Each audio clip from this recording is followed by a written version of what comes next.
siya, pero ang pagiging basic nito, ay pag hindi natin naunawaan at hindi natin ginawa, hindi po natin makukuha ang totoong relasyon. Wala pa tayong magkakaroon, hindi natin ma-establish o hindi po natin masabi natin, hindi tayo magkakaroon ng personal na relasyon sa ating Panginoon. Ay maliwanag po, no, sa ating Biblia, no, na ang salvation, no, pag-usapan po natin kasi ngayon ay salvation and God's love, no. So what's in it? Ano bang meron dun sa salvation and God's love? Ba't ba natin kailangan po ang salvation? Amen? So para po sa ating lahat, mga kapatid, na po, pwede pa po? Tag, tag, tag, share, share, share. Amen? So, itong ating pag-uusapan ay dinisign ko po ito na both learning at saka po sa inyo para ma-take note nyo po ano ba yung mga dapat po nating maunawaan pag tayo gustong mag-share, no po, pag tayo gustong mag-share ng salvation o kaligtasan. Kasi kung maalala niyo po mga kapatid, no po, sabi sa Matthew 28:19 to 20, teach all nation. Yan po yung common command ng Panginoon sa ating lahat, no? Na ituro daw po natin ang salita ng Panginoon, no? At sila daw po baptize them in the name of the Father, the Son, and the Holy Spirit. No po? So, sa buhay natin, ako yung namamanig sa inyong mga puso. Kasi sa sobrang busy, no po, and I rebuke these things in our world, no po. Bakit? Kahit po anong kabisihan natin, kahit anong pong dahilan natin, mga kapatid, at the end of the day, you will realize you need salvation. Bakit pa natin ipagpapalipas pa? This is the day. This is the day. The now is your salvation, mga kapatid. At yung salvation na yan, hindi naman po yan basta lang inimbento eh. Plano po yan ng Panginoon. Opo. At ang Panginoon, siya po ang naglalang, siya ang naglalang ng langit at lupa. Ano po? Kung minsan hindi ka nagpaplano sa iyong sarili, siya ang nagpaplano para sa iyo. Ang kailangan lang mga kapatid, sa original plan, no po, sa original plan, walang ni isa man, sabi ng Panginoon, na gusto niyang mapahamak. Nga lamang, na po, sa ating mga ninuno, kay Eva at Adan, na po, dumating sa point. No? At ito yung gusto ko pong maunawaan nyo na mula noong time nila Eva at ni Adan, hanggang ngayon, kung mapapansin nyo po, there is a cycle of defeat dun sa mga tao na hindi natutunan ang konsepto o yung prinsipyo ng salvation. No po? Meron po kasing proseso, ang Panginoon po natin, Panginoon ng kaayusan. Amen? At ang Panginoon ng kaayusan may proseso. Hindi po yan po pwede na may mga naniniwala na ang kaligtasan daw po ay pinaghalong faith at works. No? Pero mamaya, alamin natin kung talaga bang ang kaligtasan o ang salvation ay faith and works or faith is faith is sufficient. No po? So ngayon mga kapatid, we still have time. Gusto nating ma-bless ang ating mga kaibigan na hindi natin maabot, mga kaibigan, mga kakilala, mga kaklase, mga katrabaho, na kung minsan na feel tayo na awkward tayong mag-share ng salita ng Panginoon. Pero I pray to the Lord, mga kapatid, mga kaabangers, mga kaibigan na ngayon lang naka-attend ano po dito sa ating platform. Hindi natin po kailangan, hindi natin kailangan ikahiya ang salita ng Panginoon dahil ang salita ay ang buhay ng ating buhay. Ano po? Ang salita ay ang buhay ng ating buhay. At kanina umaga, ano po, sabi ng ating pastor, Pastor May, sabi niya, yun daw pong pag-ibig ng Panginoon ay revelasyon ng Diyos. Hallelujah. Tama po ba? Basahin ko lang ha. Kanina po sa devotion, no, ng mga kapatiran po. Every morning, no, pwede po kayong sumama, no, sa devotion, no, po. This is 4:30 in the morning. Usually we are around 40 plus, no, po, to 50, no, po. At marami pong uma-attend, mga bagong pamilya na uma-attend dito. The love of God is the revelation of God. Amen? Revelation of God to obey. Amen. Yung po ang totoo yun, no? Yung Panginoon, yung pagmamahal ng Panginoon kasi mga kapatid, hindi nyo siya kayang sukatin kung minsan hindi nyo rin siya kayang maintindihan. At kung minsan iniisip nyo, hindi natin siya kailangan. Pero kung maunawaan nyo lang po, no? Sa hapong ito, bigyan nyo po ng pagkakataon ng ating Panginoon na kayo'y kausapin, no? Na kumilos ang banal na spirito sa inyong buhay papasukin niyo sa inyong mga puso upang mabigyan po kayo ng kapaliwanagan. Po, kasi sabi po sa Bible, no, tandaan niyo po ang Bible, napakatagal na po nito na pinipilit sirain, pinipilit tanggalin, pinipilit sunugin sa historya po ng Kristyanismo, pinipilit tanggalin, no? Ang Bible, ang mga Kristiyano, burahin sa historya ng mundo, pero hanggang ngayon nandito po tayo. No po, yung trail of the blood kung tawagin. No po, meron pong trail of the blood ng mga Christians na kung saan miski nung panahon pa ng mga Romano, nung panahon pa, nung time pa nila Julius Caesar, nila Nero, no? Ilang beses nang pinaplat, no, ng mga leaders, no, natanggalin ang mga faithful servant ng Panginoon, ang mga mananampalatayang ito, pero sabi ng Panginoon, I will not leave you nor forsake you. At yung pangako niya, no? Pangako niya kay magmula kay Noah, kay Abraham, di po ba? Kay Moses, kay Isaac, kay Jacob, tapat ang ating Panginoon. At hanggang ngayon, mga kapatid, hanggang ngayon, ang pinili niyang nasyon, no, ay nasa gitna, sa gitnang silangan. At alam niyo naman kung anong nakapalibot dito. Mula noon hanggang ngayon. Mula nung sila nakabalik doon, May 14, 1948, sabi ng Panginoon, pag nakabalik na ang mga pinili kong tao sa kanilang lugar, hindi kailanman, ito'y masasakop pa muli. Pero tingnan niyo po, mula 1970s hanggang ngayon, pinipilit sakupin to, napapalibutan ng iba't ibang mga tao na yan. Pero hindi hinahayaan ng Panginoon na siya ay masakop. Amen? So ganyan po lawak, ganyan kalalim, ganyan kakulay ang ang pagmamahal ng Panginoon sa atin. Ha? So ngayon, sa tanghaling ito, let join me, no? Join me to read the anchor verse na po. Ang anchor verse po ay John 3:16. Ano po? Sabi po diyan, for God so loved the world that he gave his only begotten son, that whoever believeth in him shall not perish but have everlasting life. Na kung sino man daw pong, no, ganun na lamang ang pagmamahal ng ating Panginoon sa sanlibutan o sa mundo, sabi ganyan. At sabi, kung sinong maniniwala at mananampalataya, no, siya'y kailanman na hindi na mapapahamak bagkos magkakaroon ng buhay na walang hanggan. Amen. So ngayon po, sisimulan ko po ang ating usapan in terms of salvation. Ano po? Salvation, ito po yung ginawa. Ano po? Ito po yung ah, ginawang pagsunod ng ating Panginoon. Na kung saan, kung hindi po siya pumayag na ah, ah, ah, siya'y mapako doon sa krus ng Kalbaryo at akuin ang ating mga kasalanan, there is no salvation. No? Salvation ay kung saan ang tao ay hinahango mula sa karumihan na kung saan ikaw ay inililigtas sa apoy ng impyerno. Dahil pag ikaw ay hindi nakatanggap o hindi mo naranasan ang salvation sa buhay mo, hindi mo natanggap si Jesucristo sa buhay mo. No? Kasi may tama po kapatid. Mamaya babasahin natin. May tama po salvation.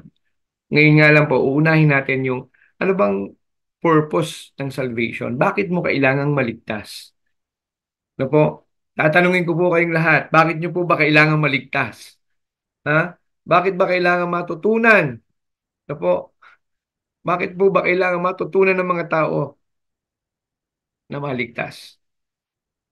Simple po ang sagot. No po? Dahil tayo po ay nalugmok sa kasalanan at tayo napahiwalay sa biyaya ng Panginoon. At pag tayo magpapatuloy sa buhay na walang pinananampalatayanan at ang pinananampalatayanan lang natin ay ang ating sarili at ang mundong ginagalawan natin, ang ating mga gusto. Sabi ng salita ng Diyos sa Proverbs 29 verse 1, you will experience sudden death or sudden destruction without remedy. At ayaw ng Panginoon, mga kapatid, ayaw ng Panginoon, isa man po sa atin ay mapahamak. Amen. Ito pong ating sisimulang pagtuturo na ito po yung series, no? Series of salvation teachings na po. May mga susunod pa po sa amin, fellow pastors po natin na magtuturo about salvation, no? Siguro, para po magkaroon lang kayo ng idea, salvation and man, salvation and God. Ito nga pong gabing to, itong hapon na ito, salvation and God's love. No po. So, para po makita natin, tumining po sa atin, magkaroon tayo po ng sabihin nating malalim at matibay na kaalaman regarding salvation. Ano po? Now, sa hapong ito, sorry po, sa hapong ito, ano po, sabi po dito, salvation a necessity. Bakit ba necessity ang salvation? Bakit ba kailangan ng salvation? Ha? Sabi sa Romans 3:23, ang lahat ay nagkasala. Parang ano po yan eh. Bakit ka kailangan, bakit ka kailangan? Kung ikay nakakulong sa kasalanan, kung ikaw ay halimbawa nahuli ka, di ba? Nagbebenta ka ng drugs o nagkaroon ka ng kaso, nakulong ka. Ilalabas ka ngayon doon sa kulungan. May kailangan gawin para mailabas ka sa kulungan. May prosesong gagawin. No? Amen? Lahat yun, may proseso. Either magbabayad ka o ikaw ay pagbabayaran mo sa ilang taon kung talagang ikaw may kasalanan. Pero alam niyo po ang kaibahan sa salvation na kayang ibigay ng Panginoon sa atin. Na po, tayo po, pag tayo may kasalanan at sumuko tayo sa gobyerno o sa batas, may dalawa palaging ano yun. Either magbayad ka consequence o magbabayad ka at makukulong ka pa rin. No po. Guys, nais kong maunawaan niyo po na ganun din po sa ating buhay. Kung minsan may gagawin kang kasalanan, ang mahalaga po kasi ikay lumaya doon sa isang spiritual na pagkakasala. At pag ito'y naunawaan mo na kailangan mo pala yung kalayaan na yan, yung spiritual na kalayaan na yan, matatanggap mo sa iyong puso na kung may consequence pa niyan sa natural, ay handa po ako sumailalim dyan sa konsekwensya yan. Amen? At alam niyo po, marami na pong mga ginamit ng Panginoon na buhay. Marami na pong binago ng Panginoon na buhay. Nakulong, no po, naging masama sa tingin ng tao. Pero ang Panginoon po, He chose, then He qualified. Yan ang kaibahan ng Panginoon sa mundo. Ang mundo, pipiliin ka muna, sisiguraduhin ka muna na ikaw ay qualified bago ka piliin. Ang Diyos, pipiliin ka niya muna, then He will qualify you. Kung paano niya i-qualify ang hindi qualified na killer, na persecutor na si Saul na naging Paul, who wrote almost 1/3 of the New Testament. Diba si Paul? Ang luma niyang pangalan, although sabi sa Biblia, no, interchangeably, nagagamit daw po yung Saul and Paul. Pero nung siya tumanggap na sa Panginoon, mas naging kilala siya bilang Paul. Na po. So dito, sinasabi po sa salvation and necessity. Sa Romans 3:23, na po, bibigyan ko lamang po ng heads up, ano po, yung mga kaibigan natin, yung mga kamanggagawa natin, ano po, na nag-iisip, minsan nahihirapan po kayo kung paano mag-share ng salita ng Panginoon. Take down these notes. Ano po, na kung tayo po yung mangangaral, no po, tayo po yung mangangaral, ang isa pong kailangan maunawaan ng ating mga papangaralan, una, tayo mahal ng Panginoon, sabi sa John 3:16, di ba? For God so loved the world. Pero kailangan din po natin ipaliwanag, ano po, with confidence, with conviction, na sabi sa Roma 3:23, tayo makasalanan. Pag tayo magpapaliwanag sa ating mga bibisitahin, huwag niyo pong ihiwalay ang inyong sarili. Palagi niyo pong isasama ang inyong sarili na sa mga makasalanan, tayo pong lahat yun. Yung mga tinubos ni Kristo, tayo pong lahat yun, kasama po tayo. Hindi po kami exempted kahit kami po ay pastor. Kaya nga po kami nagamit ng Panginoon dahil salamat sa Diyos, naranasan po namin ang kaligtasan. Salvation is necessity. Pag sinabi po necessity, hindi po pwedeng wala. Kasi pag hindi nyo po natanggap yung spirito, sabi sa Biblia, ang katawan na walang spirito ay patay.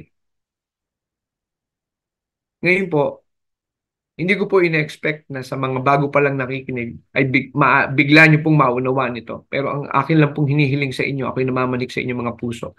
Buksan nyo po ang inyong puso, makinig ng salita ng Panginoon. Na po, buksan nyo lamang po, makinig lamang po kayo. Pwede po kayong magtanong actually. Pwede rin po kayong mag-comment. Po. At kung kayo po ay sabihin natin kailangan nyo po ng counseling, kailangan nyo po mag-comment lang po kayo. Meron pong mga pastors na pwede pong tumawag sa inyo para kayo kausapin. Pwede rin po na kayo makausap, maturuan ng salvation. mamaya, afterwards, pagkatapos po natin magturo. No po? Bakit po kami nagpupursige ng ganito mga kapatid? Bakit po may DLS? Bakit po may daily life sharing? Bakit po may real life, real talk? Kasi ang mundo, itinatago yung katotohanan sa atin na tayo'y lugmok sa kasalanan. No? Ang mundo, pinapatsyan tayo ng mga technology, pinapatsyan tayo ng mga accomplishment, pinapatsyan tayo ng mga ng mga gadget. At tayo sinusulsulan naman ng kaaway na, okay lang yan, huwag mong isipin yan, katang-isip lang yan. Yung sinasabing hell, yung sinasabing salvation, yung sinasabing redemption of the Lord, katang isip lang yan, mga kapatid. Huwag nating antayin na dumating ang panahon na kung kailang hindi mo na kayang itaas ang iyong mga kamay, ihakbang ang iyong mga paa. At yung iba, yung na umaabot na, ito po, na kailangan ng 6 na malalakas na tao dahil pumantay na ang kanilang paa upang makapasok sa simbahan. Pero hindi nakapasok sa kalangitan. Amen? Pag sinabi ko pong pumantay na ang paa, namatay na. Na kung hindi pa bubuhatin ng 6 na malalakas na tao, hindi makakapasok doon sa simbahan. Hanggat kayo'y may lakas, hanggat tayo may lakas mga kapatid, hanggat tayo may pangunawa, tayo'y may matalas pang kaisipan, buksan natin mga puso at yung mga isip sa ating Panginoon. Bakit po kami nagsasalita ng ganito? Dahil naranasan po namin ang buhay na walang kahulugan. At tanging ang mga salita ng Panginoon na habang binabasa namin ang mga ito katulad nito, sabi sa Romans 3:23, for all have sinned and fall short of the glory of God. Sabi sa Tagalog, ang lahat ay nagkasala at walang nakarating sa kaluwalhatian ng ating Panginoon. At kahit ano palang narating mo, kahit ano palang accomplishment mo, kahit ano palang mga natapos mo, kung hindi mo nauunawaan na ikaw ay makasalanan, ikaw ay kinulang sa grasya at biyaya upang marating mo ang kaluwalhatian ng ating Panginoon. Sinasabi mo lang na may Diyos ka, pero hindi mo talaga kilala kung sino ang Diyos mo at hindi mo pa tinatanggap sa iyong puso. Yan ang nakakalungkot na katotohanan, mga kaibigan, mga kapatid, mga kaabangers, mga kadieles. No po, hanggat may panahon pa, hanggat nag-umpisa pa lang tayo, please share this segment. Share this segment and let these people know and accept the Lord today. Today is your salvation, mga kapatid. No po, today is your salvation. Ngayon, kaya mo naririnig, kaya ka nakaupo dyan, kaya may access ka sa computer para i-share. Ang mga naririnig mo ay dahil gusto ng Panginoon na ikay maging biyaya sa iyong pamilya, sa iyong mga kaibigan, sa iyong mga katrabaho. Huwag natin suluhin ang kaligtasan. Ang kaligtasan ay para sa lahat. Kaya nga po, i-share natin ang katuruan na ito at ang mga susunod pang mga segment ng daily life sharing. Kailangan pong marinig ng mga tao ang katuruan ng ating Panginoon. Amen? So, kung tayo po ay mag-share, siyempre po ang una, kakamustahin natin sila, hindi po ba? No? Huwag po tayong didiretso doon na tatanungin natin sila na tay, nay, lolo, lola, pag ba namatay ka ngayon, sigurado ka sa langit ka pupunta. Baka hatawin tayo. Baka hatawin tayo. Yung una po kasi kailangan maging at ease lang muna ang ating kausap. No po. O, itong ginagawa ko po, ito na po yung actual, no? Para diyan sa ating mga manggagawa, sa mga members na nais pong mag-soul win, mag-visitation, no po, na tayo po ay kinakatok ng ating Panginoon. Pwede ka na mag-ialay mo na ang iyong buhay, no? I-share mo ang salita ng Panginoon. Tandaan niyo mga kapatid, hindi hihingi ng Panginoon ang hindi niya pa ibibigay sa inyo. Pag hinihingi niya na ang buhay niyo, ibig sabihin binigyan na kayo ng bagong buhay. Amen? Hallelujah. Praise God. So ang lahat po ay nagkasala. Tayo po, lahat. No po? Kung bakit ang ating Panginoon ay nabayubay sa krus ng Kalbaryo dahil sa kasalanan ko, kasalanan mo. Kasalanan po nating lahat. Amen? Tinapos na po ng Diyos. Kasi sa Old Testament, inaalay po, mga patid, inaalay ang mga ano yun? Animals, no? Hayop. Di po ba? Sabi sa Old Testament, sige, mag-alay ka ng ganito karami, mag-alay ka ng ganyang baka, mag-alay ka ng ganyang lamb. Di po ba? Pero dumating sa panahon, sabi ng Diyos, hindi na po sapat ang pag-aalay upang tubsin ang kasalanan ng tao. Kailangan once and for all, sabi ng Diyos Ama, sabi ng Father, once and for all, kailangan ng tapusin, wakasan, kailangan ng redemption. Na ang kasalanan mo noon, ngayon at magpakailanman ay tatapusin na po. Babayaran na ang ating kasalanan. Kaya po may salvation. At ang salvation, ino-offer po sa atin. Ano po? Na kung maunawaan niyo po sa salita ng ating Panginoon, maunawaan mo na kailangan mo ang kaligtasan o salvation dahil tayo makasalanan. Hindi natin kaya baguhin ang ating sarili. Hindi po ba? May sabi nga ng isang kanta, no? Gusto kong bumait pero hindi ko magawa. Tapos, ang kalakasan at dunong ng tao upang baguhin mo ang iyong buhay. You can have temporary wins. No po, panandali ang kapanalo, no? O panalo sa buhay o victory. Pero kung wala po sa atin ang Panginoon, tandaan niyo po, there will be cycle of defeat. Kasi nga po, ang tao, tandaan niyo po, wala kaya nga po ang mga kingdom natin, di ba? Yung mga kingdom ng tao, may sariling hari na tao. Hindi niyo napapansin, walang katapusan ang sakupan, walang katapusan ang conquer and conquest. Why? Kasi nga po limitado ang isip. Ang nasa isip lang palagi, manggera. Hindi niya naiisip, ano ba talaga after ng gera? Ano ba talaga after ng conquest? At yung kingdom na ipinapakilala sa atin ng Panginoon ay kingdom na kung saan doon mo matatagpuan ang purpose mo. Yung purpose mo na hindi kumukupas. Kaligayahan mo na hindi nauubos. Pag-asa mo na hindi nawawala. Ang kingdom na binibigay ng Panginoon sa atin o kingdom dominion o king dominion ay kung saan magkakaroon ka ng pagpapasakop sa isang king which is Jesus Christ na itinalaga ng Diyos Ama. At sinasabi niya sa kanyang salita, sabi niya sa John 14:6, I am the way, the life, and the truth. No one coming to the Father except through me. Walang makapupunta at makakayao sa Ama maliban sa akin. Kung kayo dadaan sa akin. Na po, hindi po ang pagpasok sa kawan, hindi po ang pagpasok sa organisasyon ang magliligtas sa inyo. Mali pong katuruan niya. Mamaya sa pag-usapan natin. No po, ang pagpasok po natin dapat, ang kaligtasan po, sabi sa Efeso 2:8, ito'y bunga ng biyaya ng Diyos. No po, biyaya ng Diyos, grace of God. Hindi mo kailangan bilhin. Grace of God through your faith na kailangan mong panampalatayanan. Binibigay sa iyong biyaya ng kaligtasan, panampalatayanan mo. Kasi Kristo, no, ay Diyos, tagapagligtas at hari ng iyong buhay. Namatay, nabuhay na maguli, at ngayon ay nakaupo sa kanan ng Ama. Ilang araw na lamang ay celebrate na yung tinatawag na Semana Santa. Kapatid, I will take this opportunity. Baguhin na po natin ang ating isip. Na magpahanggang ngayon, ang akala natin si Jesus Christ ay namamatay tuwing Semana Santa at nabubuhay sa Sabado de Gloria o sa Linggo ng Pagkabuhay.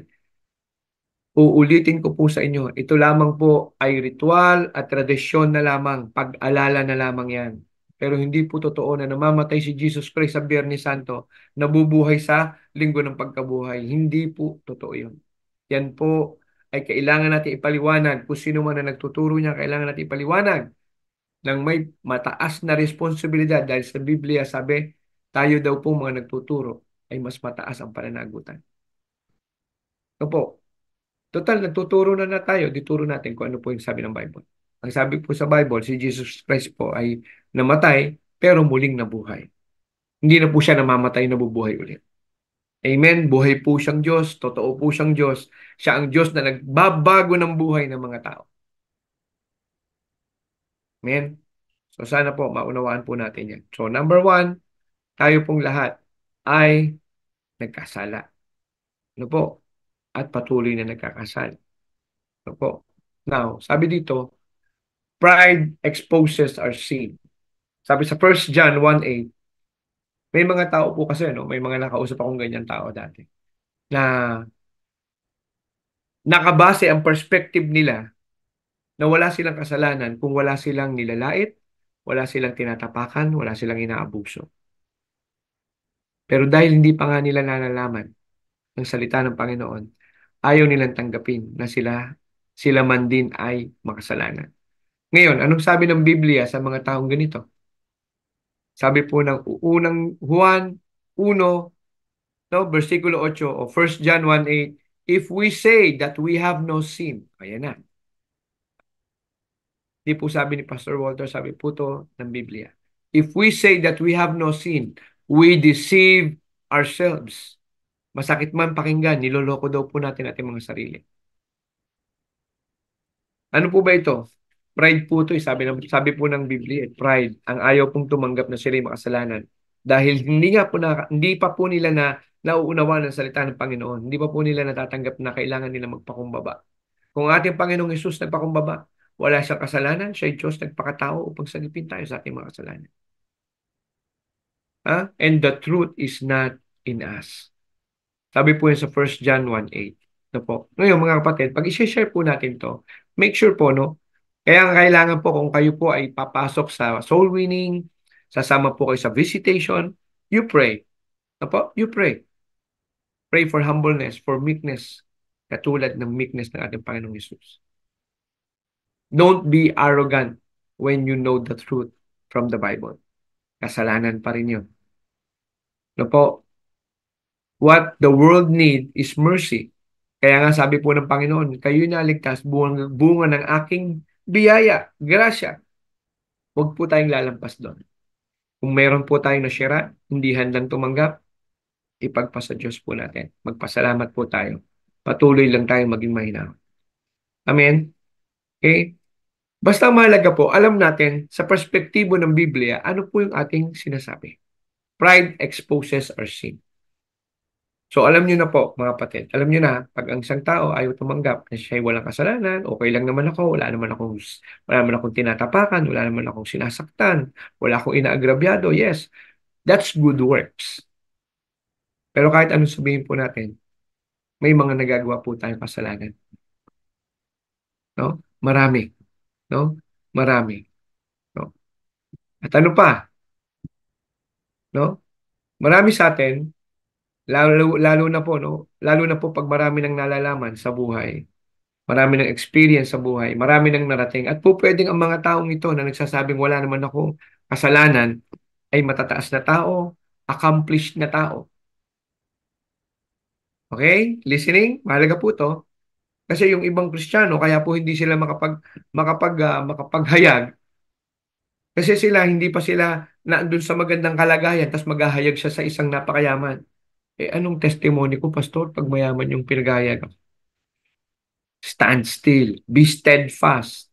Kasi ang pinapahayag mo ay hindi naman tungkol sa sarili mo, tungkol sa Jesus na pinanampalatayanan mo. Ngayon, pag nakita ng ating pinanampalatayan ng Jesus na ikay tapat na sumusunod, tandaan mo, walang pwedeng gawin sa iyo ang Diyos kundi pagpalain ka. Uulitin ko.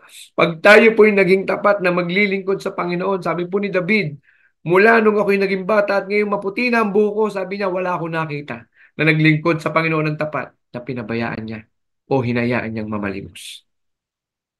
May panahon lang, mga kapatid. At ang panahon na yon, hindi tayo ang magdidikta. Sunod lang tayo. Meron lang inaayos pa sa atin. Meron lang ipinoproseso pa sa atin. At paniwalaan niyo po ang proseso ng Panginoon. Trust the process of God. Hindi po tayo ang nagpoproseso sa sarili natin, ang Panginoon. Kapisan ng banal na spirito. Kasi sabi po sa John 14, tuturuan daw po tayo ng banal na spirito ng lahat ng bagay. Ano po? Mamaya, basahin niyo po. John 14:26. Ano po? At sabi po, tuturuan tayo po ng lahat ng bagay. Hindi lamang isang subject, ng lahat ng bagay. Bibigyan ka ng wisdom, no? Ng ating Panginoon. Praise God. So mga kapatid, no po, sa hapong ito, okay, maaaring sa inyong paghayo, sa inyong pong pagbe-visitation, sa inyong pagtuturo, may makikita kayo at sabi natin makaka-fellowship kayo o sabihin natin makikita nyo sa crusade na parang iba ang dating. Sabi po dito, learning without truth. O pwedeng accomplished ang mga tao na ito. No? Kaya ko po ito binabanggit sa inyo para wag po kayong ma-intimidate. Dahil ang spiritong ibinigay sa atin ng Panginoon is spiritual authority of God para ihayag mo ang kanyang salita. Hindi nakabase sa pera, hindi nakabase sa posisyon, hindi nakabase sa impluensya, nakabase sa salita ng Diyos. Sabi po dito, marami daw po mga taong natututo, ever learning and never able to come to the knowledge of the truth. Kaya wag po tayong magpapatinag. Kaya mahalaga na tayo ay nakikinig, nagbabasa ng salita ng Panginoon. No?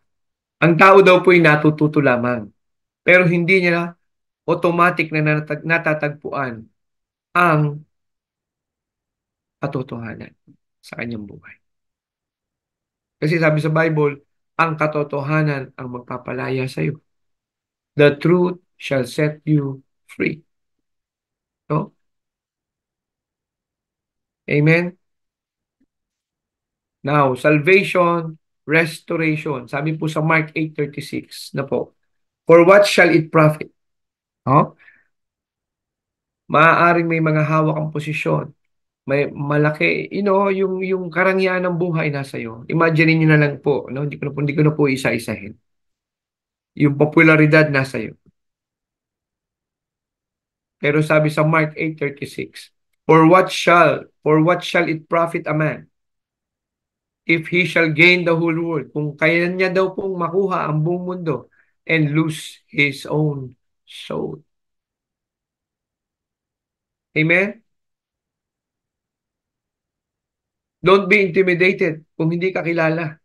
Don't be feel insecure kung hindi ka sikat sa society, sa public, amen? Sa mga kung saan mang mga institusyon, okay lang na hindi ka nila kilala, mga kapatid. Pero siguraduhin mo sa iyong buhay na kilala ka ng Diyos at nandun ka sa libro ng buhay. Dahil sa bandang huli, what matters is your salvation, your relationship with Jesus Christ. Maraming tao huli na nung nagsisi. Yung iba hindi na nakapagsisi. Sa kasalanan ginagawa ay kinamatayan na nila. Pero itong sinasabi ng Panginoon dito, hanggat ikaw ay may lakas, may buhay, may pangunawa, na ibinibigay at nanggagaling sa ating Panginoong Hesus, sabi po dito, ikaw daw po, no? Huwag nating kainggitan yung mga taong ganito. Hindi ko naman sinasabing magalit kayo sa kanila. Dapat nga po, ang puso natin ay katulad ng puso ni Jesus. Kung ang mga tao ay tumigas ang puso, dahil di ko kailangan ng Diyos, mayaman naman ako. Hindi ko kailangan ng Diyos, ang ganda nga ng buhay ng aming pamilya kahit wala akong Diyos. Wala, abala lang sa akin yan. Tapos yung linggo, obligahin niyo ako mag-church. Pag linggo ko nakakausap ang mga kliyente ko. You don't have to be intimidated o hindi nyo kailangan magkaroon ng bitterness sa mga taong to. Bagkos, ang sinasabi ng Panginoon, pray for them. Pray for them. That the season of encounter, that none ang kanilang pamamahay ng salita ng Panginoon. Alam niyo po ba na pag kayo naiinis at nagagalit sa mga taong ayaw makinig sa inyo, hindi niyo po ba alam na kayo nagkakasala din? Because that's pride. Kailangan nating maunawaan na ang salitang ating binibitawan, na ating hinahayag, ano po, ay baliwala kung hindi kapisan ng banal na spirito. Number one. Number two, kung hindi handa ang nakikinig, ang mahalaga mga kapatid, ang accountability natin sa ating mga leader, no? Nag-send off sa atin at sa Diyos. Amen? Ang mag-convict sa taong yan, hindi po natin accountability yan. Hindi po natin yan gawain. Gawain po yan ng banal na spirit. So, ihayag mo lang ng buong puso, ihayag mo ng may pagmamahal, ihayag mo ng may pagmamalasakit, at bahala na po ang kayang banal na spirito sa kanila. Hindi po talaga natin pwedeng pilitin ang mga tao. Pero sa biyaya ng Panginoon, marami ang dumadating sa church natin, nakikita nyo, every Sunday, no? Bunga ng kape at pandasal, bunga ng visitation, no? Bunga ng mga life group natin o big groups natin. Kapatid, huwag kayong patilan. Huwag po tayong mapagod. Po. Huwag tayong tumingin sa kaliwa at sa kanan. Tingnan natin yung pinapupuntahan ng Panginoon sa atin. Kung saan tayo nililid ng Panginoon, puntahan natin. May mga kapatiran hindi makasabay, pag-pray natin sila. May mga kapatiran hindi makapagpahalaga sa pagdarasal, ipag-pray natin sila. Nadadating ang panahon, makita nila sa kanilang mga puso na upang ikaw ay umunlad sa pananampalataya, kailangan mo ng disiplina. At ang disiplinang ito ay ano? Spiritual na disiplina. Disiplina sa pagdarasal, disiplina sa pag-aayuno o fasting, disiplina sa pagbabasa ng salita ng Panginoon. Mapatid, hindi po sapat na ang isang mananampalataya ay nakikinig lang tuwing linggo. At hindi dinisenyo ng ating Panginoon na pagkatapos kang turuan ng kaligtasan, nauupo ka lang dyan at wala kang pakialam sa ibang tao na nangangailangan ng salita ng Panginoon. I'll be straight. Yan po ang ipinagagawa sa atin ng Panginoon. Amen? Salvation is Jesus. Sabi sa John 14:6, Jesus said unto him, I am the way, the truth, and the life. No man cometh unto the Father but by me. So mapapansin niyo mga kapatid, isa-isa ko pong ipinresent yung mga related verses po na pwede niyo pong magamit na kung kayo ay magso-soul win, magbi-visitation, may sharean kayo ng mga kaibigan, pwede niyo pong gamitin yun, mga kapatid. At tayo pong lahat na po, yung plano ng Panginoon na tayo nagkasala, ang mga ninuno natin nagkasala, tayo po yung mga may inherited sins, bukod sa talagang tayo makasalanan bilang tao. Ngunit salamat sa Diyos, no? Salamat sa Diyos. Hindi man tayo nakarating sa kaluwalhatian niya na ang kabayaran ng kasalanan ay kamatayan. Sabi sa Romans 6:23, may pangako siya, no? Sa 1 John 1:9, ano sabi? If you confess your sin, God is just to forgive all your sins and cleanse you from all your iniquities. Kaya kayong linisin ng Panginoon, mga kapatid. Kaya po tayong linisin, kaya po tayong ituwid, kaya po tayong palakasin sa Espiritu at sa katotohanan. Submit, obey, be faithful. Faithfulness, obedience, submissiveness. No po? Amen? Ayan. No? Sinabi po dito sa Romans 6:23 that the wages of sin is death. Okay? But, eto, sabi ng Panginoon, but the gift of God. Pag sinabing gift of God, pag sinabing gift, mga kapatid, hindi mo kailangang bayaran yan. Hindi mo kailangang paghihirapan. Diyan papasok yung sinasabi natin na ang salvation is a combination of faith and works. No. No. Salvation is by faith alone. Ayon yan sa Ephesians 2:8. It is by grace through faith. No po? Sabi diyan, the wages of sin is death, but the gift of God is eternal life through Jesus Christ our Lord. Sino daw po? Through Jesus Christ. Anong sabi niya sa John 14:6? I am the way, I am the life, I am the truth. Consistent ba? Consistent. Pero kailangan yung malaman din, mga kapatid. Ang Biblia po ay naisulat, halos hindi nagkita-kita ang mga tao na yan. 100 years ang pagitan, 60 years ang pagitan, 70 years ang pagitan. Pero magtataka ka, what makes them in harmony na walang contradiction? Bakit walang contradiction sa Bible? Bakit po hindi sinasabi ng isang verse na mali, sinasabi ng isang verse tama? Why? Bottom line, because kinasihan po ang mga taong ito, ang mga nagsulat ng Biblia, they were inspired by the Holy Spirit. Kaya totoo, mga kapatid. Totoo po ang Diyos, totoo po si Kristo, totoong banal na Espiritu.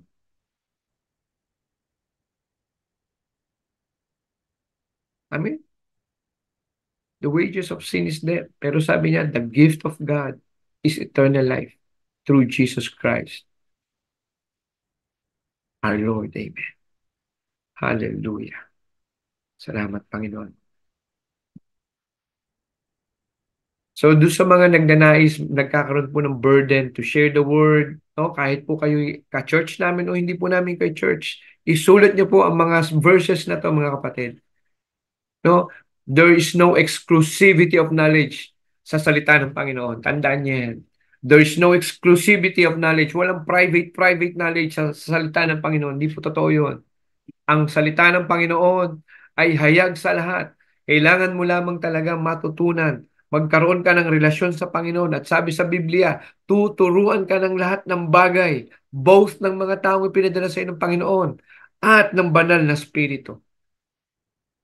Kung hindi niyo po nakuha yung binabanggit ko kanina, in John 14:26, the Holy Spirit will teach us all things. John 14:26, mga kapatid. Kaya po hindi dapat ipinagkakait ang Biblia ng mga leader ng church sa kanilang mga miyembro. Meron po mga church na ganyan. At ang katwiran para daw po hindi magkamali. Mga kapatid, ang tao po, magkakamali yan. Lalo pong nagkakamali ang tao pero nasa kanyang banal na spirito dahil may mali lang siyang pangunawa sa Biblia. Hindi po dahilan yon para hindi maghawak ng Biblia ang mga taong nananampalataya sa Diyos. Hindi po. Na po, pag po ang ginawa nating pagtuturo at pag-aaral ay gano'n, ibig sabihin, nakadepende ang pag-aaral at ang paglago ng tao sa taong nagtuturo, hindi sa banal na spirito. Uulitin ko po. Pag ginagawa po nating pagtuturo ay binabawalan natin o sabihin natin nire-restrict natin kahit hindi natin directly sinasabing huwag magbasa ng Bible, baka kayo magkamali. Pero kultura ng inyong organisasyon at ng inyong church na hindi pahawakin ang mga miyembro niyo ng Bible, ang paglago sa spirito ng mga taong ito ay nakadepende sa tao, which is wrong. Dapat ang tao ay lumago in spirit and in truth. Maaaring yung truth matutunan mo sa tao, pero yung spirito hindi kayang ibigay ng tao. Tanging ang banal na spirito ang kaya magbigay sa inyo. Amen? Kapatid? Praise God? Okay? Hindi po tayo binigyan ng Panginoon ng kaisipan to have wrong principles of the Bible. Na po. Basta tayo po, bigyan natin ng pagpalaga. Dahil kasama po yun sa disiplina. Kasama po yun sa spiritual discipline. Yung reading the Bible is part of the spiritual discipline. Kasi pag po inalala nyo yung John 14:26, sabi po sa bandang huli nun, at ang inyong mga natutunan at ang mga narinig nyo sa akin ay ipapaalala ko sa iyo.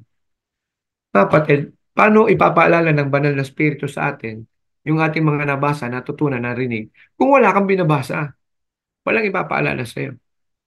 At wala ka ring at least, no, check and balance sa iyong pag-aaral kung ang pakikinggan mo lang ay sinasabi ng tao at hindi ka nagbabasa ng sarili mo sa Bible. You have to commune with the Spirit. Kailangan mong matutunan. Sabi ng Panginoon, my sheep hear my voice, knows my voice, and they obey. Ang isang palatandaan kung talaga ikay mananampalataya, kaya mong unawain ang salita ng iyong master. Hindi ka nakadepende. Tama lang po na humingi tayo ng gabay. Amen po?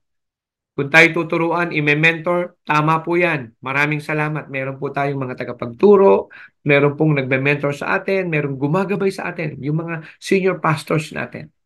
Amen po? Pero yung kultura ng ating simbahan na hindi mo papahawakin ng banal na kasulatan dahil ayaw nyo magkamali ang mga miyembro nyo, hindi po matututo. Parang bata. Paano mo, ang bata ba, maaawat mong madapa? Ang bata ba, tatayo ba yan at tatakbo nang hindi nadadapa? Ganyan din po ang isang Kristiyano na lumalago sa Espiritu, mga kapatid. May panahon din na nadadapa, pero doon ka patitibayan dahil babangon ka. Matututunan mo sa salita ng Panginoon yung pagbangon. Papatunayan sa'yo ng banal na Espiritu na kahit nagkakamali ka, sabi sa Biblia, kahit ang iyong kasalanan ay pulang-pula, kaya ko itong paputiin tulad ng isang niebe. Ganun po talaga ang tao, mga kapatid. Hanggang sa ikaw ay totally, no? Totally, sabi nga sa Bible, pag sinabing narinig mo yung perfect, sa Bible, ang ibig sabihin nun, mature. Yung maturity mo in the Spirit. Amen? Now, anong ginawa ng Diyos? No? God commended His love. Ano pong ibig sabihin dito? But God commended His love toward us. Tingnan niyo po ha, ang tao, bago yan gumawa ng pabor, bago yan gumawa ng ganyan, kahit magkakaibigan, di ba may kaliwaan na tinatawag? O sige, bibigay ko to, bigay mo sa akin yan. O sige, bibigay ko to. Normal sa tao yon. O kasi sinasabi natin, matuto na tayo sa mga mali natin dati. Sige, kahit magkaibigan kayo, meron kailangang papel, meron kailangang black and white. Tama naman. Amen? Pero tingnan mo ang Diyos. Because of His all-knowing, because of all wisdom, alam na niya eh. Akala niyo po ba hindi alam ng Diyos na magkakamali si Adan at si Eva? Alam niya, Diyos siya eh. Pero ang gusto kasing mabuo ng Panginoon sa ating mga puso ay yung pagsunod na may kagalakan. Yung pagsunod na meron kang tinitingnan ng Diyos na hindi lang tagapagligtas ang tingin mo, ano? Sa ating Panginoong Hesukristo. Marami sa atin matagal nang tumanggap sa Panginoon pero ang tingin niya pa rin kay Hesukristo, tagapagligtas pa lang, hindi pa niya Diyos. 3 taon nang nananampalataya pero ang nasusunod pa rin yung gusto niya. Tandaan natin, pag ang nasusunod pa rin sa ating mga buhay ay yung ating prinsipyo, hindi prinsipyo ng Biblia. Baka maaaring tinanggap mo lang si Hesukristo para maligtas ka. Pero hindi ka pa talaga naglilingkod sa Panginoon. Hindi mo pa siya Diyos. Amen? God commended His love toward us. Sa paanong paraan? Sabi, nung paman tayo ay nung pamang panahon tayo nagkakasala pa, si Kristo'y namatay na para sa atin. Tingnan niyo approach ng Bible. Tingnan niyo approach ng ating Panginoon. Iba, sa tao hindi. Bigay mo muna sa akin mga dokumento bago kita pautangin. O, di ba? Ganyan. Pero si Jesus Christ, ang ating ang Diyos Ama, God the Father, pinadala niya, no? Paano niya i-commend ang kanyang love? Ipinadala ang kanyang bugtong na anak, no? For God so loved the world that He gave His only begotten Son, that whoever believeth in Him shall not perish but have everlasting life. Dito sa Romans 5:8, ipinaliwanag lang na i-commend, no? Ibinigay ng Panginoon ang kanyang pagmamahal sa atin nung tayo'y mga makasalanan pa. At nung tayo'y mga makasalanan pa, sabi, si Jesucristo'y namatay for us. Amen, mga kapatid? Now, confess and believe. Sabi sa Romans 10:9, po, that if thou shalt confess with thy mouth the Lord Jesus, no? The Lord Jesus shalt believe in thine heart that God hath raised him from the dead, thou shalt be saved. Kung paniniwalaan daw po natin, no? Kung atin daw pong sasabihin sa ating mga bibig, ano ibig sabihin, mga kapatid? Tandaan niyo po ito ha. Si Jesus Christ, wala po siyang tinawag na disipulo or apostles in public, na in private. Sekretuhan, wala. Pag tinawag ka ng ating Panginoon, asahan niyo mga kapatid, asahan niyo po ito na hindi kayo makakatakas, hindi kayo makakasimple na gusto mong maligtas ng pasimple-simple lang na nakatago ka. Hindi papayagan ng Panginoon yan. Siguro sa umpisa makakatago ka. Pero dadating ang panahon.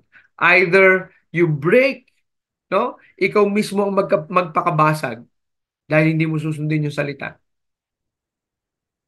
May makakahuli sa'yo that you're doing sins. At usually ang nakakahuli sa mga ganito ay yung kapwa backslider nila. Dahil iisa ang pinupuntahan nila eh. Pare-parehong backslider. Ano po? Sabi dito, kung atin daw pong iahayag, if we shall confess sa ating mga bibig na ang ating Panginoong Hesus, no?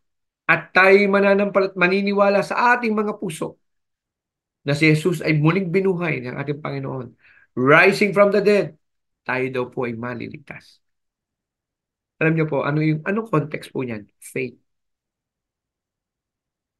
Ibig sabihin, ibinibigay mo yung pagtitiwala mo sa salita na ito na kung saan na ang iyong Diyos na pinananampalatayanan ay buhay.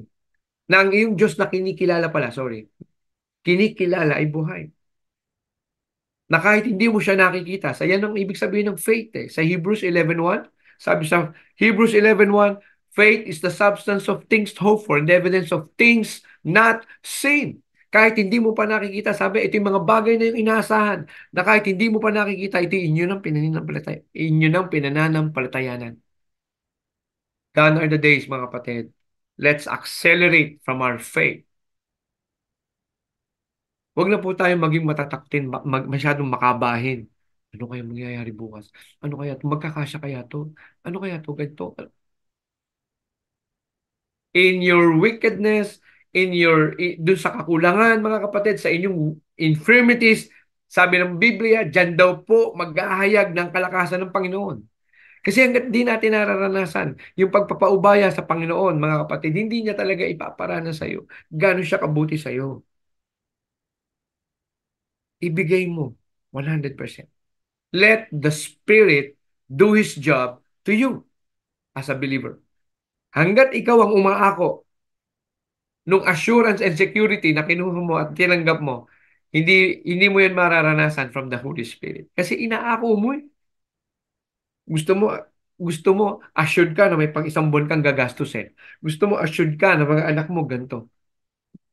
In compromising, in compromise to your belief, in compromise to your submissiveness. Subukan mo ang Panginoon, kapatid. Makipagkwentuhan ka sa mga naging pastor natin. Opo, message niyo po sila.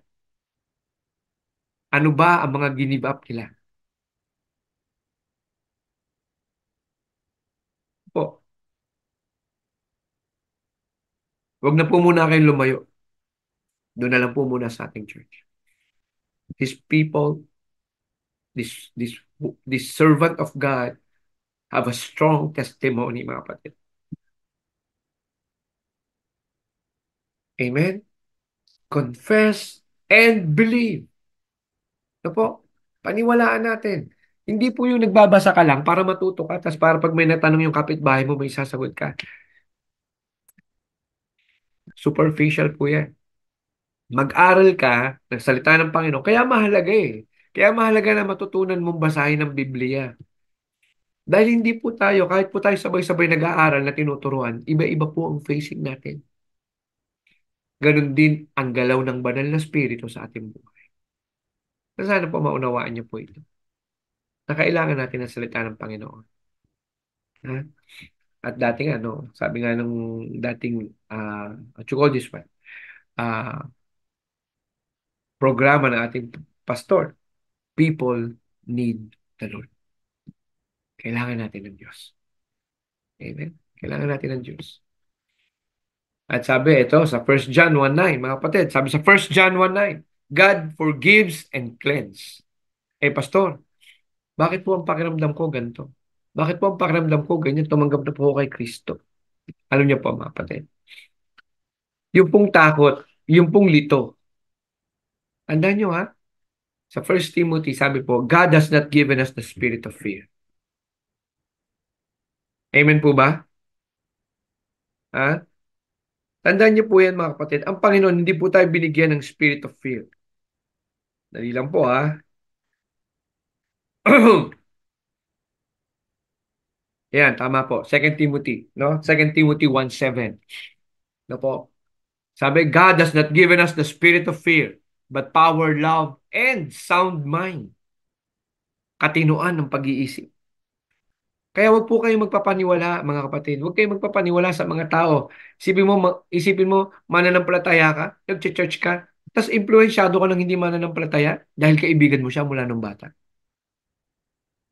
Sabi ng pastora natin, wrong! Dapat ikaw ang nag-iimpluwensya sa mga hindi mananampalataya, hindi ikaw ang ini-impluwensya ng mga hindi mananampalataya. They know not our God, the same as the Word of God. They know not. So anong aasahan mo natin sa kanila? Tayo ang mag-impluwensya sa kanila. Maging handa lang tayo. Kung minsan, lilibakin tayo. Minsan, babastusin tayo. Pero kung para sa Panginoon, sulit yan. Dahil ang Panginoon, ang tinitingnan palagi, yung pusong masunurin. Kung minsan, zero ka sa soul winning. Pero dahil nakita ng Panginoon, kahit 3 oras ka, kalahating araw ka nag-soul win. Ha? Minsan ganun eh. Okay? Basta malaga sumunod ka. Hingin mo yung wisdom sa susunod, yung lakas ng loob. No? Okay? Sabi dito, if we confess our sins, He is faithful and just to forgive our sins And to cleanse us from all our unrighteousness. Sa lahat daw ng ating karumihan. Hallelujah. So God forgives and cleanse. Mga kapatid, alalahanin natin palagi. Alalahanin natin palagi. Opo, ang mga sinasabing salita ng Panginoon, totoo po ito. Our God cannot lie. Kung meron siyang hindi pwedeng gawin o hindi kayang gawin, hindi niya kayang magsinungaling sa atin. Ilagay niyo yan sa mga puso't sa isip niyo. Hindi niya tayo binigyan ng spirito ng takot o pagkalito. Hindi po galing sa Diyos yan. So, ibig sabihin, mula sa oras na ito, pag ikaw ay natatakot, pag ikaw ay nalilito, rebuke it in the mighty name of Jesus Christ. Wala kang karapatan sa buhay ko. Go back to the Word. Read the Bible. Ah. Kaya po may mga tao, mga kapatid, pag po hindi tayo talaga sumusunod sa discipline, sa spiritual discipline, prayer, fasting, and reading the Bible, alam niyo po, mga kapatid, matagal ka nang sinasabi mo mananampalataya ka, may katungkulan ka na sa inyong organisasyon o sa inyong church. Pero grabe ka pa rin magalit, grabe ka pa rin magwala, grabe ka pa rin mamula ng ibang tao. So, ibig sabihin, hindi mo kapisan ng banal na spirito. Kasi may fruit of the Holy Spirit, mga kapatid. Sa Galatians 5:22. Di po ba? Amen? Tama ba? Sige po, kung meron po kayong Bible, tingnan niyo po. Galatians 5:22. Basahin po natin. Apo. Sabi po sa Galatians 5:22. Basahin ko po. Okay. Galatians 5:22. But the fruit of the Spirit is love, joy, peace, long-suffering, gentleness, goodness, faith. Verse 23, meekness, temperance, against such there is no law. Kapatid, dapat kung tayo ay nagsasabi na tayo po ay Kristiyano na, mananampalataya na, manggagawa na, hindi na po tayo dapat nabubuhay sa kabaliktaran ng mga salitang ito. Ano sabi? Love. Hindi ka dapat nabubuhay ng without love. Hindi ka dapat malungkutin. Kasi sabi dito, ang fruit of the Spirit is joy.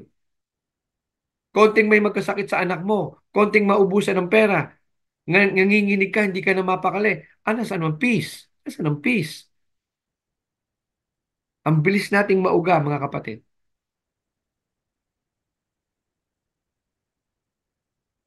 If we confess our sins, the fruit of the Spirit, mga kapatid, ulitin ko ha, but the fruit of the Spirit is love. Galatians 5 verse 22.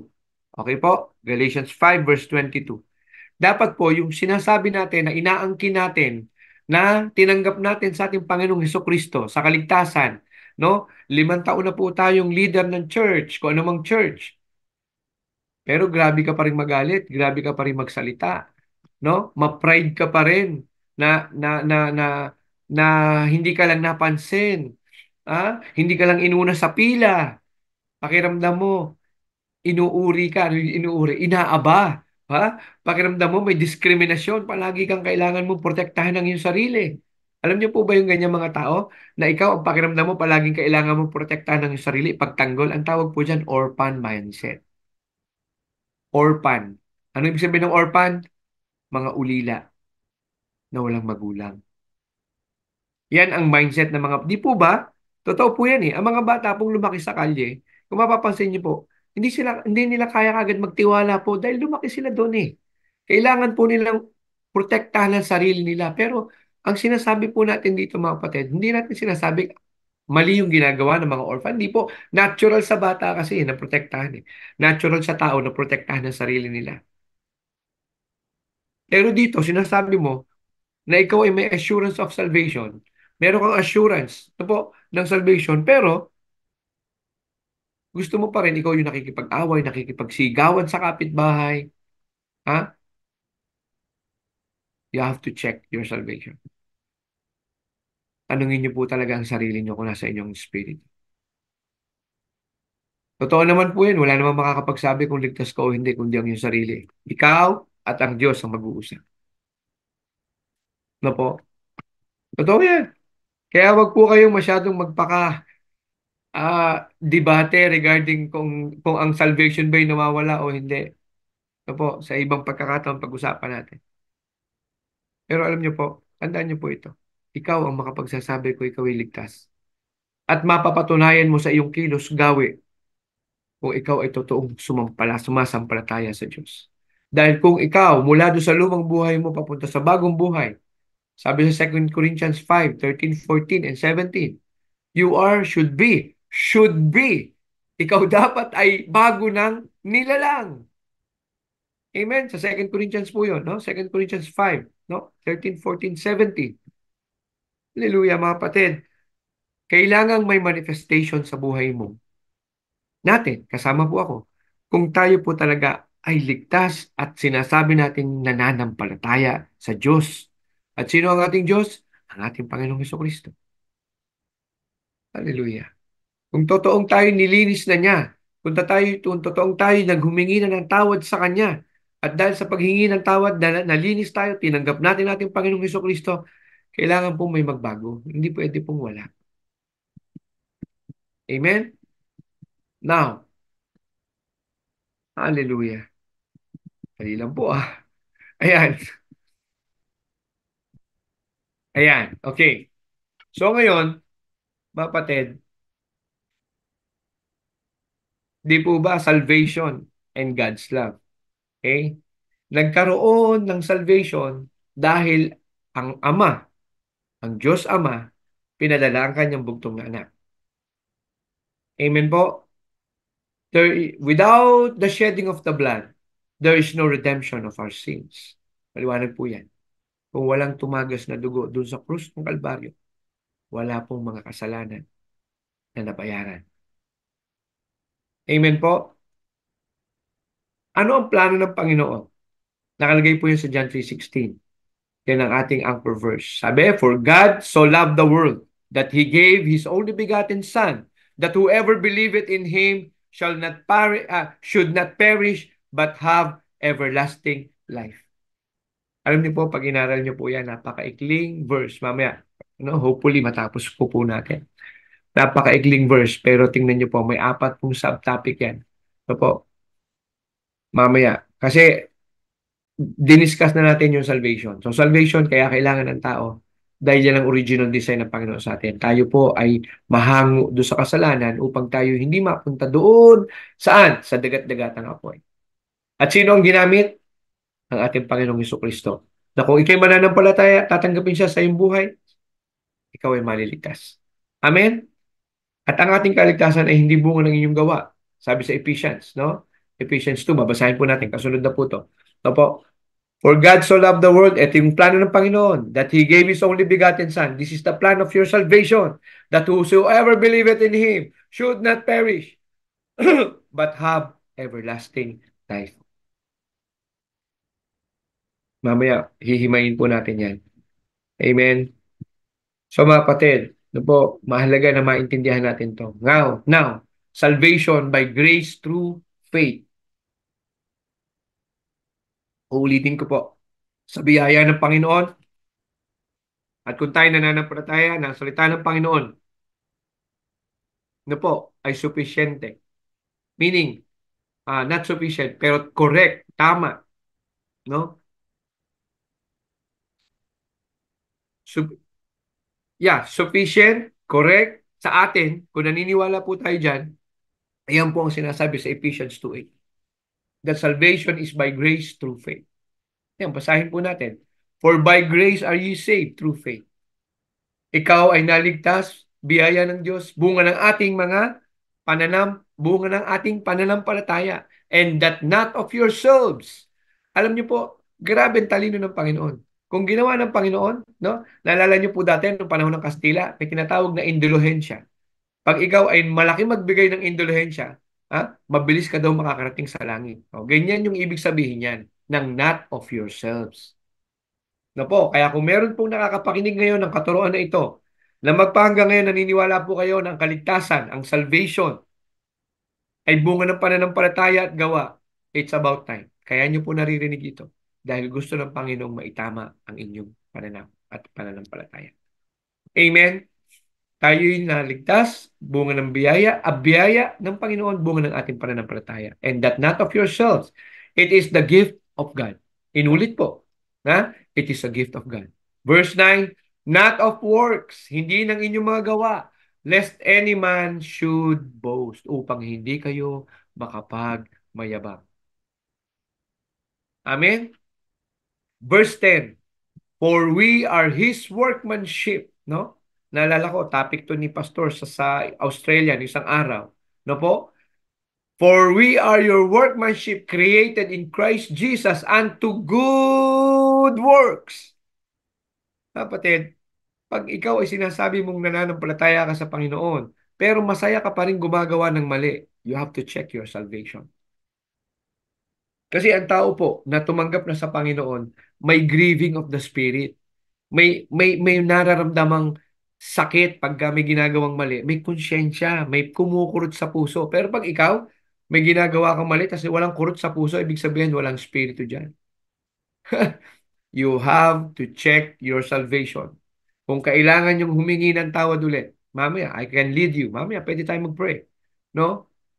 If you're not sure na ikaw ay may assurance of salvation, di mo sigurado na pag namatay po tayo dito, sa langit tayo pupunta, pwede tayo mag-pray mamaya.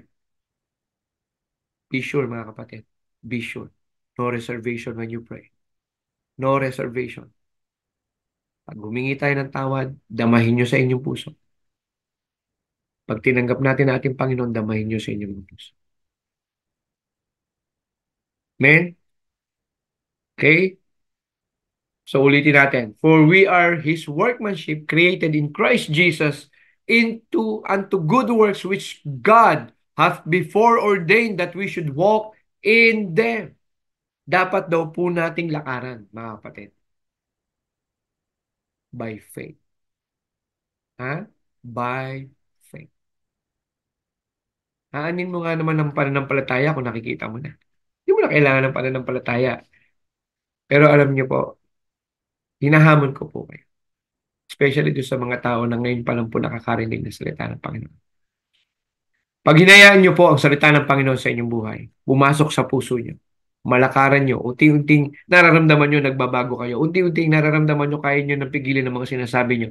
Unti-unti yung kamay niyo, sinasaway niyo na sa pagsusugal dyan sa madyong, kung saan-saan ang sugal na yan. Kung ang iyong mga paa, no, napipigilan mo nang pumunta sa ganung mga bawal na kumukuti-kutitap na yan, no, pag uwi mo, okay? Halos hindi ka na makalakad. Ubus pa pera mo. Pag napipigilan mo na, ibig sabihin, the Holy Spirit is working on you. The Holy Spirit is working on you. At damahin niyo po yan ngayong hapon na ito. Panginoon, Holy Spirit, damahin niyo po. Huwag niyo pong hayaan na naririnig niyo lang ang salitang to para maging matalino kayo sa Biblia. Hindi po yun ang dahilan kung ba't tayo nag-aaral. Ang dahilan ay upang magkaroon kayo ng mas malalim na relasyon sa ating Diyos at sa banal na Espiritu. Habang ikaw ay nagsasubmit sa inyong puso, habang ito'y hinahayaan mong gumalaw, walang pride, walang pagkukunyari, walang pagtatago, lalong makagagalaw ang banal na Espiritu sa inyong mga buhay. Pero habang ikaw ay may panuksukan pa, sabi nga ng mga sabungero, may mga panuksukan, may nakatago pa, don't expect change. Tandaan niyo po, you can have small wins, pero hindi mo kayang manipulate ang banal na Espiritu. Makakatago ka sa tao, pero hindi mo makakatago sa Diyos. Pinapagod mo lang ang sarili mo. At ang panalangin, mapagod ka na nga. Pag ikay napagod na, makikita mo at maunawaan mo, kailangan mo ng Diyos. At ang lahat ng iyong iniipon, lahat ng iyong mga pinagpapasasaan, kung ikay walang Diyos, vanity, vanity, all is vanity. Mas maganda na yung mayaman ka, may Diyos ka pa. Mas maganda na yung negosyante ka na, title ka pa, kingdom financer ka pa. Ito po, meron po tayong foundation, no? Dong Campoy Foundation. If God touches your heart, pwede po kayo mag-donate doon sa foundation na yun. Ang tinuturuan niya po ay mga PWD, mga mga batang iniwan ng mga magulang. Ito po, sa hapong ito mga kapatid. Kaya niyo po, nagamitin kayo ng Panginoon sa mga gawain ng Panginoon. Amen? In Jesus' name. Ano po? In Jesus' name. Amen? So, maliwanag na mga kapatid ang kaligtasan ay hindi bunga ng pag faith and works. kundi bunga lang siya ng pananampalataya. Bunga siya ng faith. Nga po, sulat niyo po dyan, Ephesians 2, verse 8, para hindi niyo po malimutan. Up to 10. Amen? Okay. So, about love, no? So, kanina, salvation pinag-uusapan natin, kapatid. So, mamaya po, magpe-pray tayo, ano po? No? Ng pagtanggap. So, naunawaan nyo na po na ang tao ay makasalanan, na kailangan niya po ng kaligtasan. At ang tanging magbibigay sa kanya ng kaligtasan, kapayapaan, katatagan sa kanyang buhay, ang ating Panginoong Hesus. Siya ang daan, siya ang katotohanan. Amen? According sa original plan ng Panginoon. Sabi sa John 3:16, ipinadala niya ang bugtong na anak na si Yeso Cristo, na kung sino man maniwala sa Kanya at manampalataya, siya ay maliligtas at hindi kailanman ay mapapahamak pa. Now, ngayon, ano ngayon yung mauunawaan natin? Kung naunawaan natin kanina yung salvation, bakit ba may salvation? Kasi mahal tayo ng Diyos. Okay? So, ito po yung isi-share ko sa inyo naman about love. Sabi po, about love.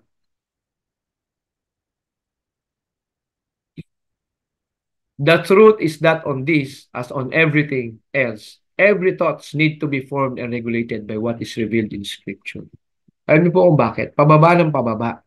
Ang pangunawa ng mga tao at ang mga bagong henerasyon sa pag-ibig na sinasabi ng Panginoon at sinasabi ng Biblia. Akala natin ang pag-ibig ay yung pag gusto mong isang bagay, pag-ibig na yun. I love this pen. I love this gadget. Love ba talaga yun o like? Ha? Di ba? Ganyan tayo nililito.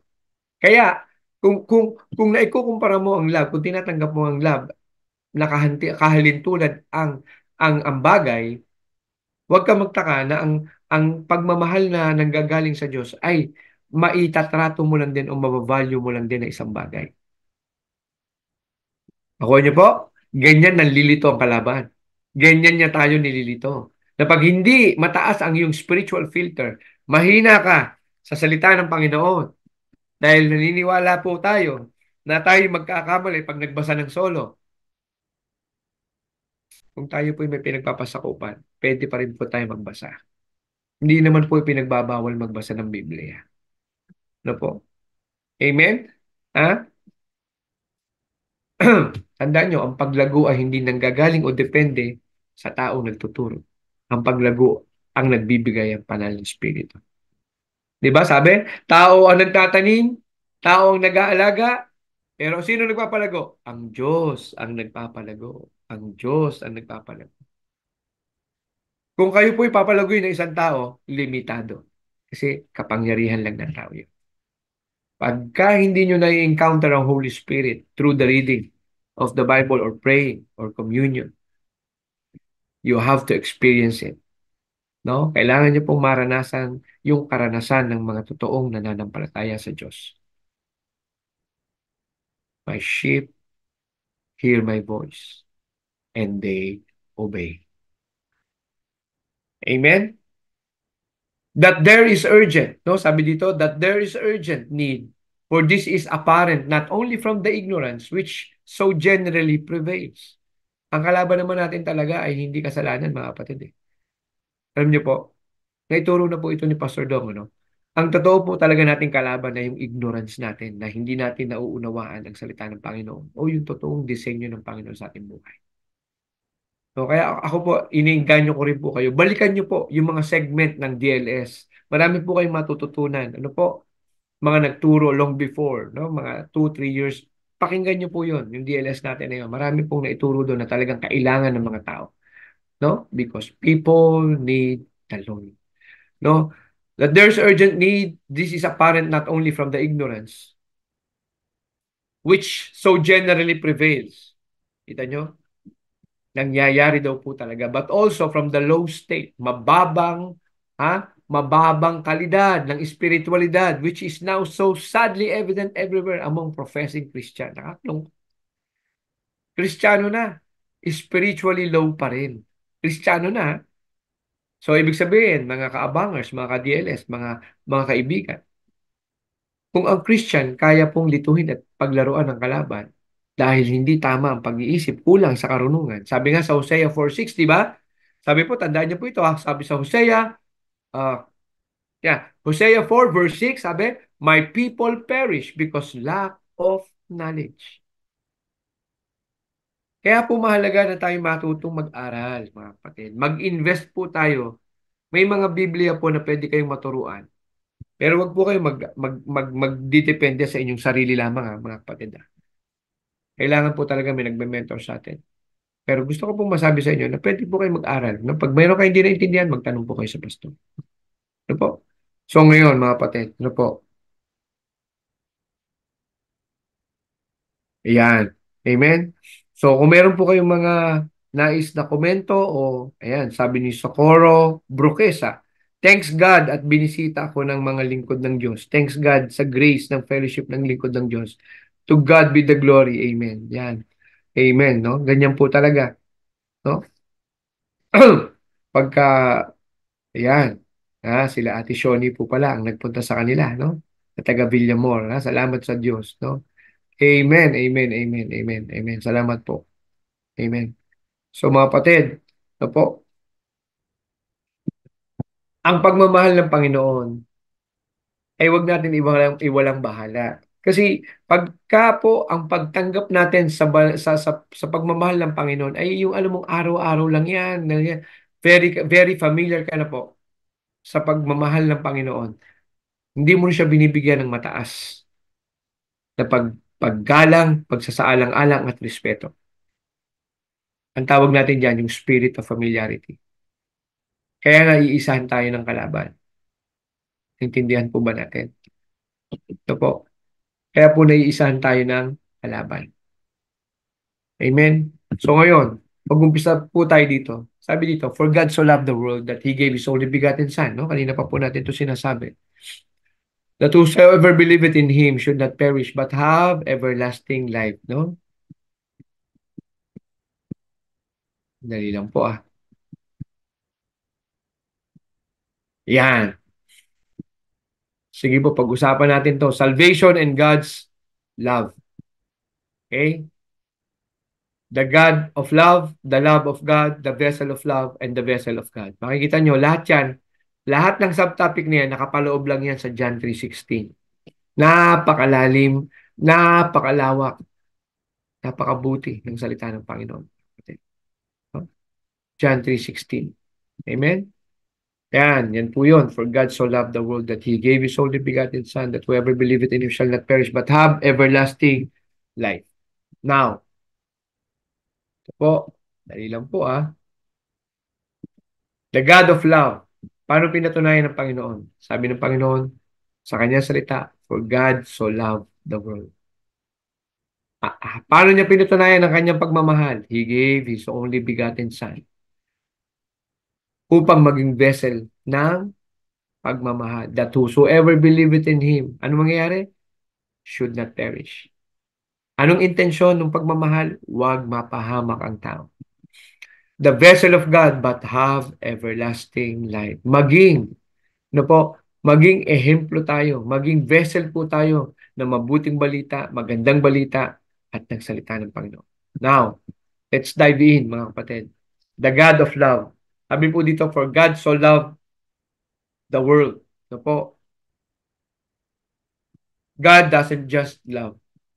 He is love. Sabi sa First John 4:16, And we have known and believed the love that God had to us.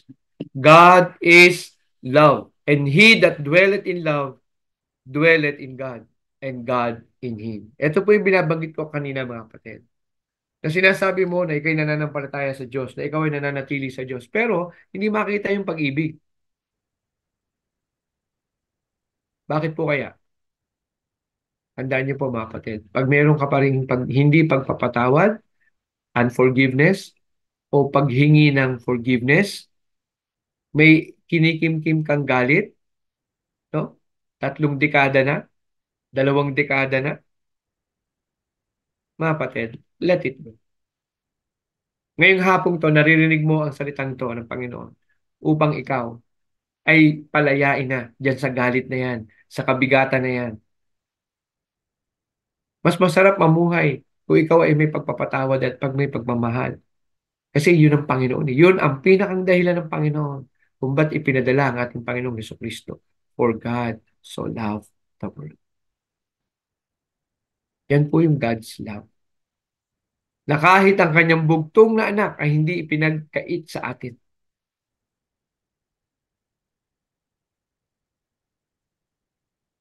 Hinayaan niyang maging tao. Hinayaan niyang pahirapan, bastusin, duraan. Ganyan po tayo mga kapatid. Kaya wag po tayong manghihina, wag po tayong manghihina kung sa panahon ng minsan tayo po'y nililibak sa ating pananampalataya. Kino-question kung totoong tinawag ka ba ng Diyos. At kung minsan yung mga nangungustyon na yan, katabi lang natin. Amen? Pero kasama sa proseso ng Panginoon. Kasama yan sa proseso ng ating Panginoon. Kaya mga kapatid, na po,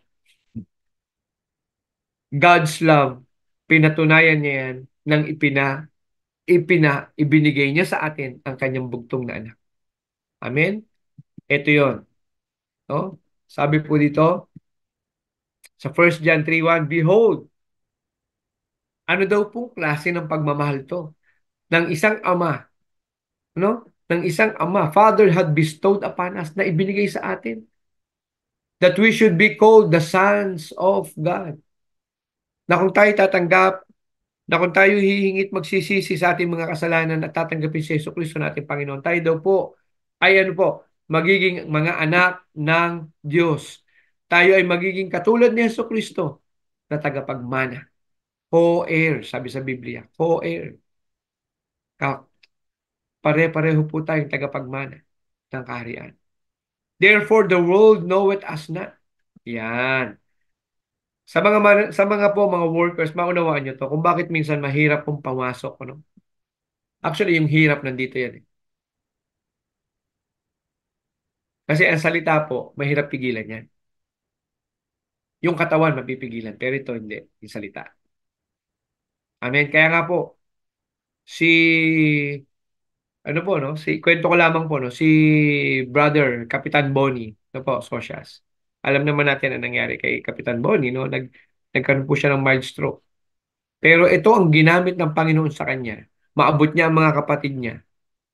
At tingin ko po, nung siya'y hindi na-stroke, parang hindi niya maipon yung mga kapatid niya sa messenger.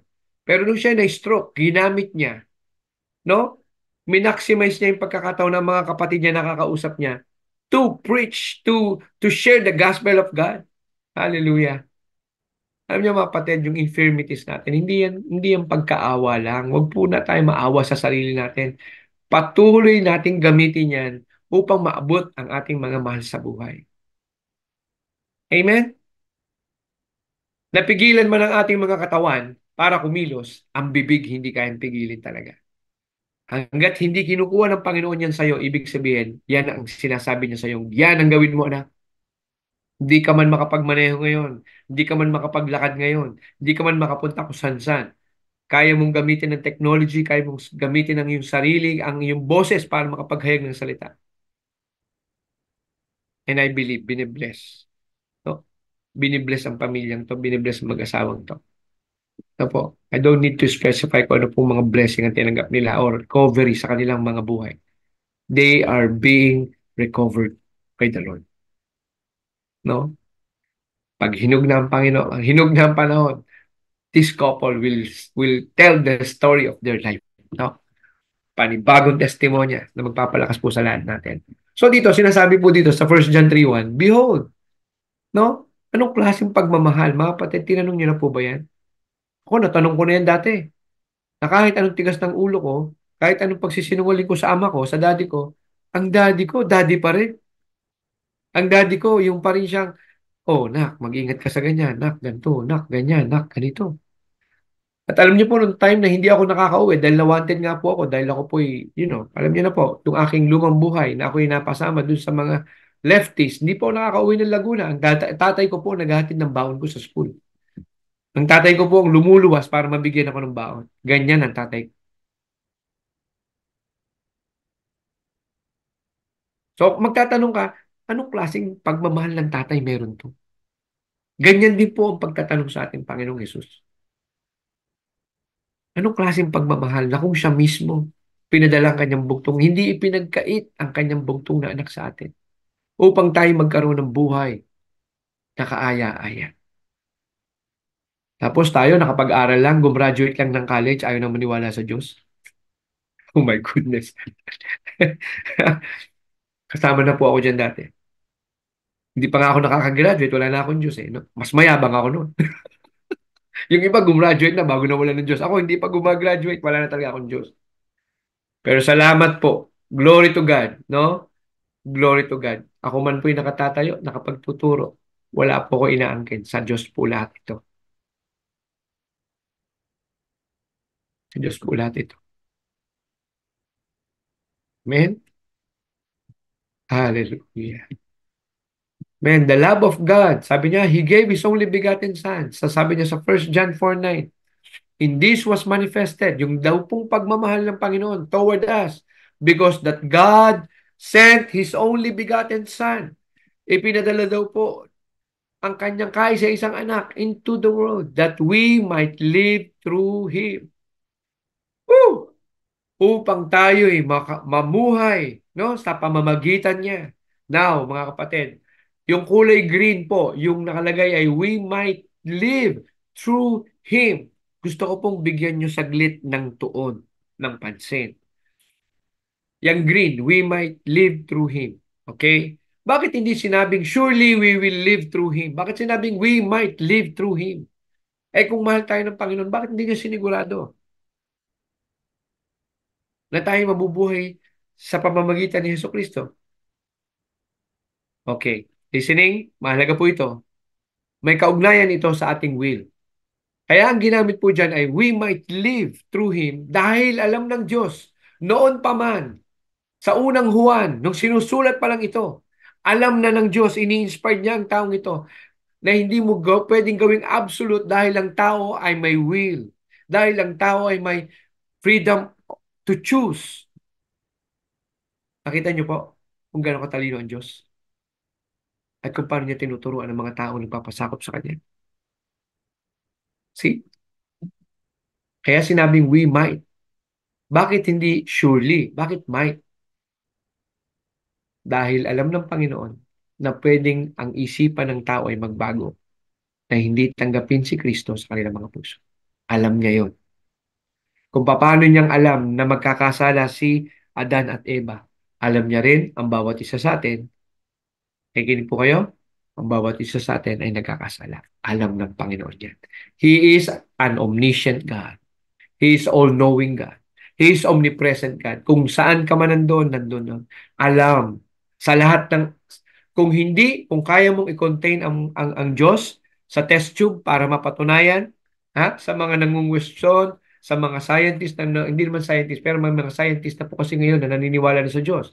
Sa mga, sabihin nating, atheist at agnostic na gustong patunayan ang Diyos through test tube, through laboratory. I'm sorry to you guys. Hindi yan ang Diyos na pinaniniwalaan po namin.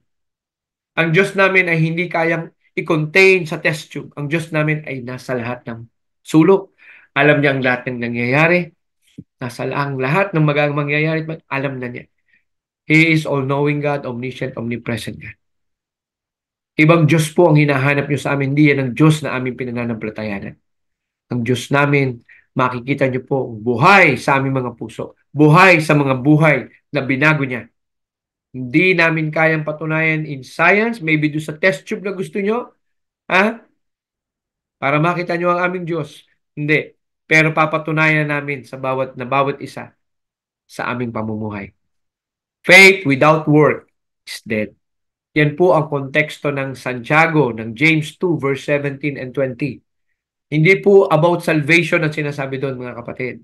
Hindi po salvation ang issue. Doon sa verses na yon, sa James 2:17 and James 2 verse 20, na sinasabi doon, faith without work is dead. Sinasabi doon na kung totoong ikay mananampalataya, na kung totoong ikay may Diyos, totoong ikaw ay nagpapasakop sa ating Panginoong Jesucristo, kailangan makita niya sa buhay mo na ikaw ay kumikilos, gumagampan, nagsisilbi sa Panginoon na sinasabi mong Diyos mo. Faith without work is dead. Huwag niyo pong isipin na ang konteksto ng ng verses na yan ay salvation, hindi po. Ang konteksto niyan ay living a Christian life. Na ang Kristiyano na nagsasabing siya'y may faith pero hindi namumuhay naman doon sa pananampalatayang sinasabi niya, it's dead. Ha? So, ganoon din po sa John 3:16. Ayan, for God so loved the world. Na po, nabanggit na po natin to.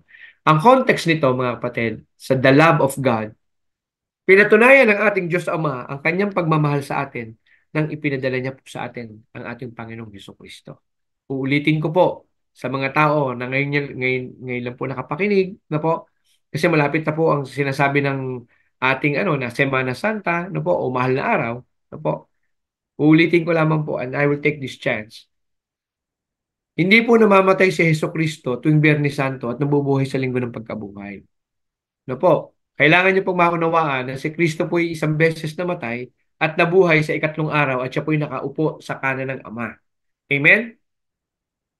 Yung pong sinasabi, po, nakaturuan sa atin na huwag kang lalabas pag Biyernes Santo, pag nasugatan ka, matagal gumaling ang sugat. Pero tama din po na mag-ayuno ka, mag-fasting ka. No po. Okay? Pero yung paniwalaan mo na namamatay si Jesucristo tuwing Biyernes Santo at nabubuhay sa linggo ng pagkabuhay, mali po yun. Hindi po totoo yung katuruan na yun. Dapat yung maunawaan sa pagkakataong ito na yun po ay ilustrasyon na lamang. Ito yun po ay pag-alala na lamang sa ginawa ng ating Panginoong Jesucristo. Kaya nga po kailangan yung maunawaan ang issue ng salvation at ang pagmamahal ng Diyos sa atin. Hindi lang po ritual yan. Gagastusan natin ang maling katuruan, parang hindi po yata tama. Ha?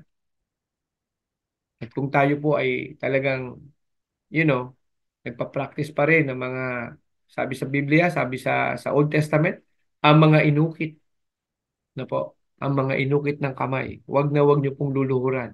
Wag niyong yuyukuan dahil yan ay idolatry. No po? At makikita po natin ng marami yan ngayong Semana Santa. I'm warning everybody. So po, hindi po ito usapin kung born again ka, Christian ka, kung ano ka man. Ito'y usapin na sinasabi ng Biblia sa atin na tayo wag luluhod, wag yuyuko sa mga ginawa at nililok ng kamay ng tao. Kahit ano pong dahilan pa ang sabihin nyo. The mere fact na nandyan yan, that's idolatry. So po, at ayaw ng Panginoon yan. Amen. So ngayon mga kapatid, 3, the vessel of love. Ikaw daw po ay sisidlan ng pag-ibig. Hallelujah! Paano ka magiging sisidlan ng pag-ibig kung di mo pa tinatanggap ang Diyos ng pag-ibig? Amen? That whosoever believeth in Him should not perish. Paano ka nailigtas? Sa pag-ibig. Bakit hindi ka nagpe-perish? Sa pag-ibig. Ha? Bakit ikaw anak na napakatigas ng ulo? Bakit palagi kang nasasagip sa panalangin ng nanay mo? Ha? Sa pag ano bang tawag doon?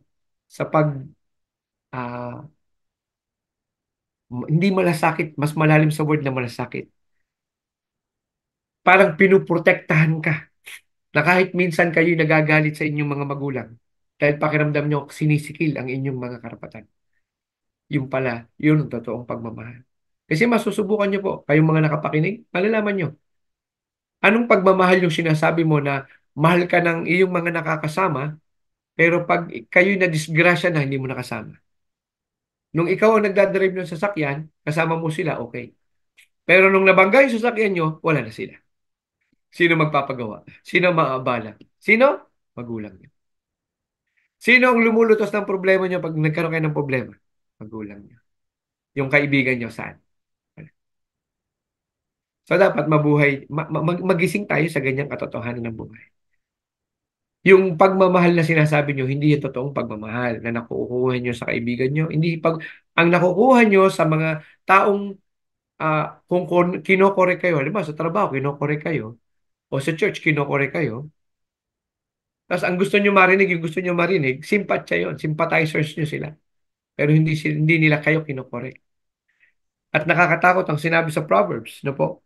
Sabi sa Proverbs, ah, sorry. Proverbs 29 verse 1. Naku, ang isang bata ay palagi mo nang pinagsasabihan at hindi siya nakikinig. Tumigas na ang kanyang leeg, stiff neck.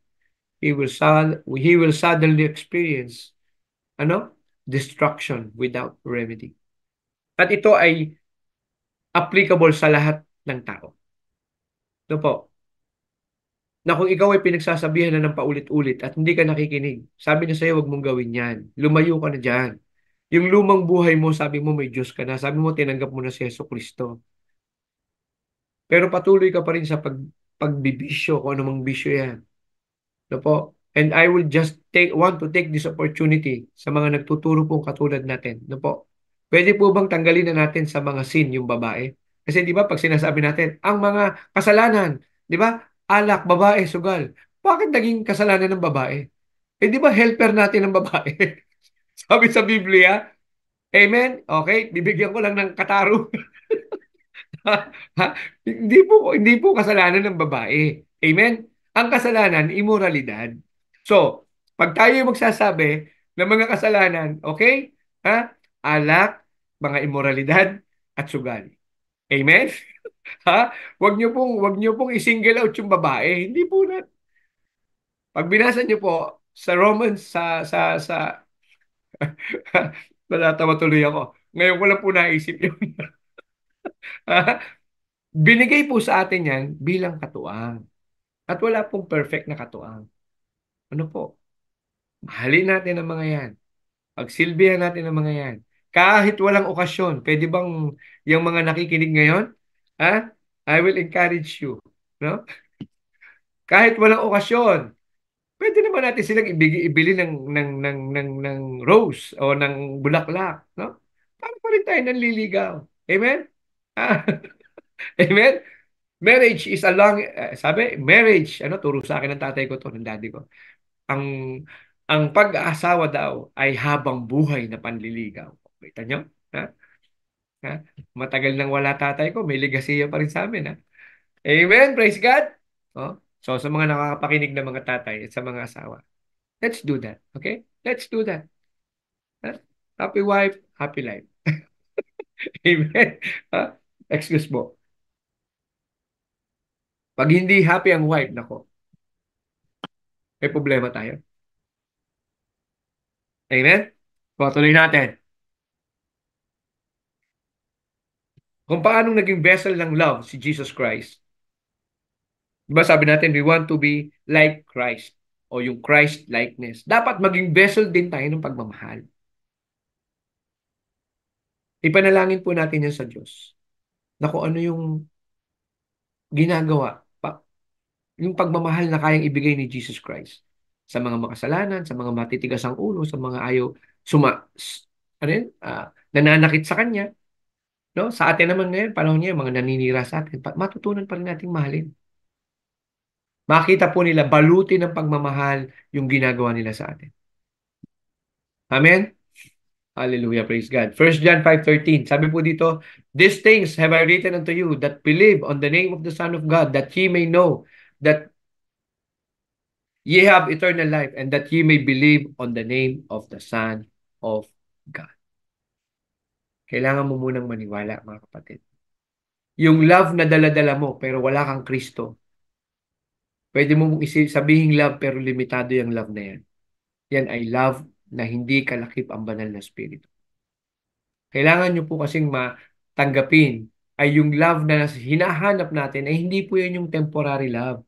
Hindi po yan yung sexual lang. Hindi po yan yung kakatigan lang kayo o sisimpatyahan lang kayo o kakampihan lang kayo. Akala nyo love kayo. Hindi ganon. Ang hanapin yung love ay yun munang totoo na ibinibigay sa atin ng Panginoon.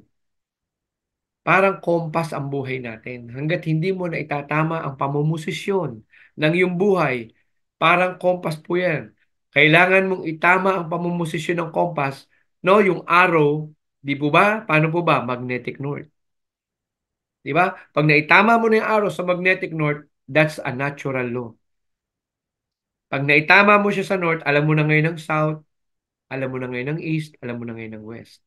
Ganon din po sa buhay ng tao. Pinipilit nating umayos ang buhay natin sa sarili nating pagtsatsaga, sa sarili nating pagpapagal. Ano? Mag-overtime. Pero ubus-ubus din, di ba? Kahit mag-overtime kayo. Amen? Ang kailangan po muna natin, yung sinasabi ng salita ng Panginoon. Ano ba ang magnetic north ng Bible?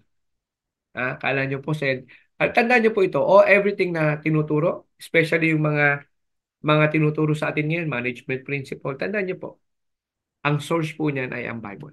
Even laws, mga batas, Bible. No po? Maring sa ngayon, hindi nyo po agad maunawaan. Pero yun po ang katotohanan. No?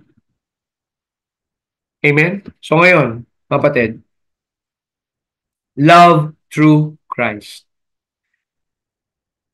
Hindi mo kaya magmahal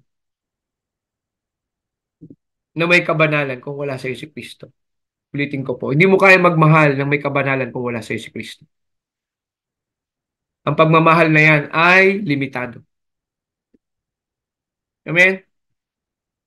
So, ang gusto nating mangyari ay yung Christ-likeness. Ang buhay natin ay nakakatig, nakapattern sa buhay ni Kristo. Amen? Now, number 3, the vessel of love. Sabi dito, for God so loved the world, diba? That He gave His only begotten Son. Amen? Sabi po dito, that whosoever believeth in Him. Sino yun? Si Jesus Christ. Ay hindi na daw po tayo mapapahamak. Bagkos magkakaroon tayo ng buhay na walang hanggan. Mga kapatid, but have everlasting life. Maging tagapagdala po tayo ng balita na kung saan ang balitang yan ay yung buhay na walang hanggan. Yung buhay ng gagaling kay Kristo Jesus. Amen? Sabi po dito, exercise gifts with love as vessel of love. Yun daw pong mga gift natin, mga binigay sa atin, mga talento natin. Ano po? Kung tayo daw po'y magturo tayo ng may pagmamahal. Kung tayo daw po'y magluluto, dahil yun ang talent natin, magluto tayo ng may pagmamahal, may passion. Grabe. Ha? Kung tayo daw po'y pintor, magpinta daw po tayo ng wow! Lord, thank you. Ha? Di ba? Yung may kagalakan ka pag naalala ko nung naggawa po tayo sa church. Grabe, pagtulong-tulong parang hindi ka napapagod. Tapos mamaya biglang dadating sila pastor, magkakantahan. Di wala lahat. Ang pagod, biglang magbibideo. Alam nyo, hindi ano yun eh, hindi, ano tawag doon? Hindi planado yun, naalala ko yun. Pero dahil masaya ang lahat, naglilingkod, nagsisilbi sa Panginoon, maliwanag sa atin ang ginagawa natin, hindi tayo nagpiplease ng tao. Masaya tayo na magkakasama tayo, naglilingkod. Masaya tayo, no? Na siyempre, mga pastor natin natutuwa din. Pero mas masaya tayo dahil lahat tayo ay pareho-pareho tayong sumusunod. Ang puso natin iisa. Unity in the Spirit, mga kapatid, sabi sa Ephesians, di ba? Unless we reach the unity of the Spirit. Hallelujah. Maging vessel talaga tayo ng pagmamahal. Ano po? Kasi tandaan niyo po, nung panahon na tayo ay hindi kaibig-ibig, ulitin ko, nung panahon na tayo po ay hindi kaibig-ibig, may mga tao pong umibig nang dahil sa pag-ibig ng Panginoon, tayo po'y tinuruan. Tinuruan ng salita, pinagmalasakitan, minahal, tsinaga, kahit nagtatago tayo, kahit marami tayong dahilan, they pursue us. At sana ganun din po tayo ngayon. Tayo nasa ang kalagayan ay nando na po sa tayo po ay kinakalinga na ng Panginoon. Tayo po ay nakakapagsilbi na sa Panginoon. Sana ganun din yung maging vigor mo sa pursuance, sa paghahayag ng salita. Ganun din po dapat tayo katyaga. Ano po? Kung gaano tayo katyaga, tumibag ng bahaw. Sabi ng mga barkada, no? Kung gaano ka katyaga, tumibag ng bahaw. Dapat ganun ka rin katyagan tumakbo sa court. Sabi, no? Naglalaro pa kami ng basketball. Marami po kaming kasama na matyaga lang tumibag ng bahaw pero ay tumakbo sa loob ng court. Ha? So dito, sinasabi dito, mga kapatid, though I speak, sabi dyan, kung ano man ang kaya mong sabihin, ay, linguist ka man, pero kung walang pagmamahal, para ka lang daw pong, sabi, tinkling cymbal. Ha? Nag-iingay ka lang, pero walang laman. Oh? And though I have gift of prophecy, sabi, though I have the gift of prophecy, understand mysteries and all knowledge, and though I have all faith so that I could remove mountains, kung kaya ko daw gawin lahat to, pero walang pagmamahal. Ito po, sa ibang version po kasi ito po ay King James Version. Ang word po ay charity. Ito po, sa ibang version ay love. Ito po, sabi, I am nothing. I am nothing. Amen? Now, pagdating po sa 4, ito yung pang-apat. Ano po? Sabi po dito sa pang-apat, but have everlasting life. Ito na po yung huli, mga kapatid. Romans 5:8. Sabi po sa Romans 5:8, but God commended His love toward us in that while we were yet sinners, nung tayo makasalanan pa, si Kristo'y namatay na po sa atin, para sa ating mga kasalanan. Tapos na po ang laban. So ano po yung sinasabi natin na tayo talunan? Ano po yung sinasabi natin na, Pastor, wala po akong magawa. Pastor, nanghihina po ako. Ano po yun? Hindi po galing sa Diyos yun. At at this very moment, lahat kayo na nakakapakinig ng salita ng Panginoon sa oras na ito. Kung kayo man ay nanghihina, kayo man po ay nahihirapan, kayo man po ay walang magawa, in the mighty name of Jesus Christ, I rebuke that spirit upon you. Tanggalin ng Panginoon sa inyo ang spirito ng kahinaan, ang spirito ng error, ang spirit of insecurity, ang spirit of rebelliousness. Tanggalin lahat yan sa inyo. In Jesus' name, in Jesus' name. Mga kapatid, hayaan nyo pong kumilos ang banal na spirito. Matagal nyo nang pinagtiwalaan ng mundo. Pagtiwalaan nyo ngayon sa oras na ito, let the Holy Spirit move into your life. Hayaan nyo pong pumasok ang banal na spirito sa inyong buhay. Let you be a vessel of God.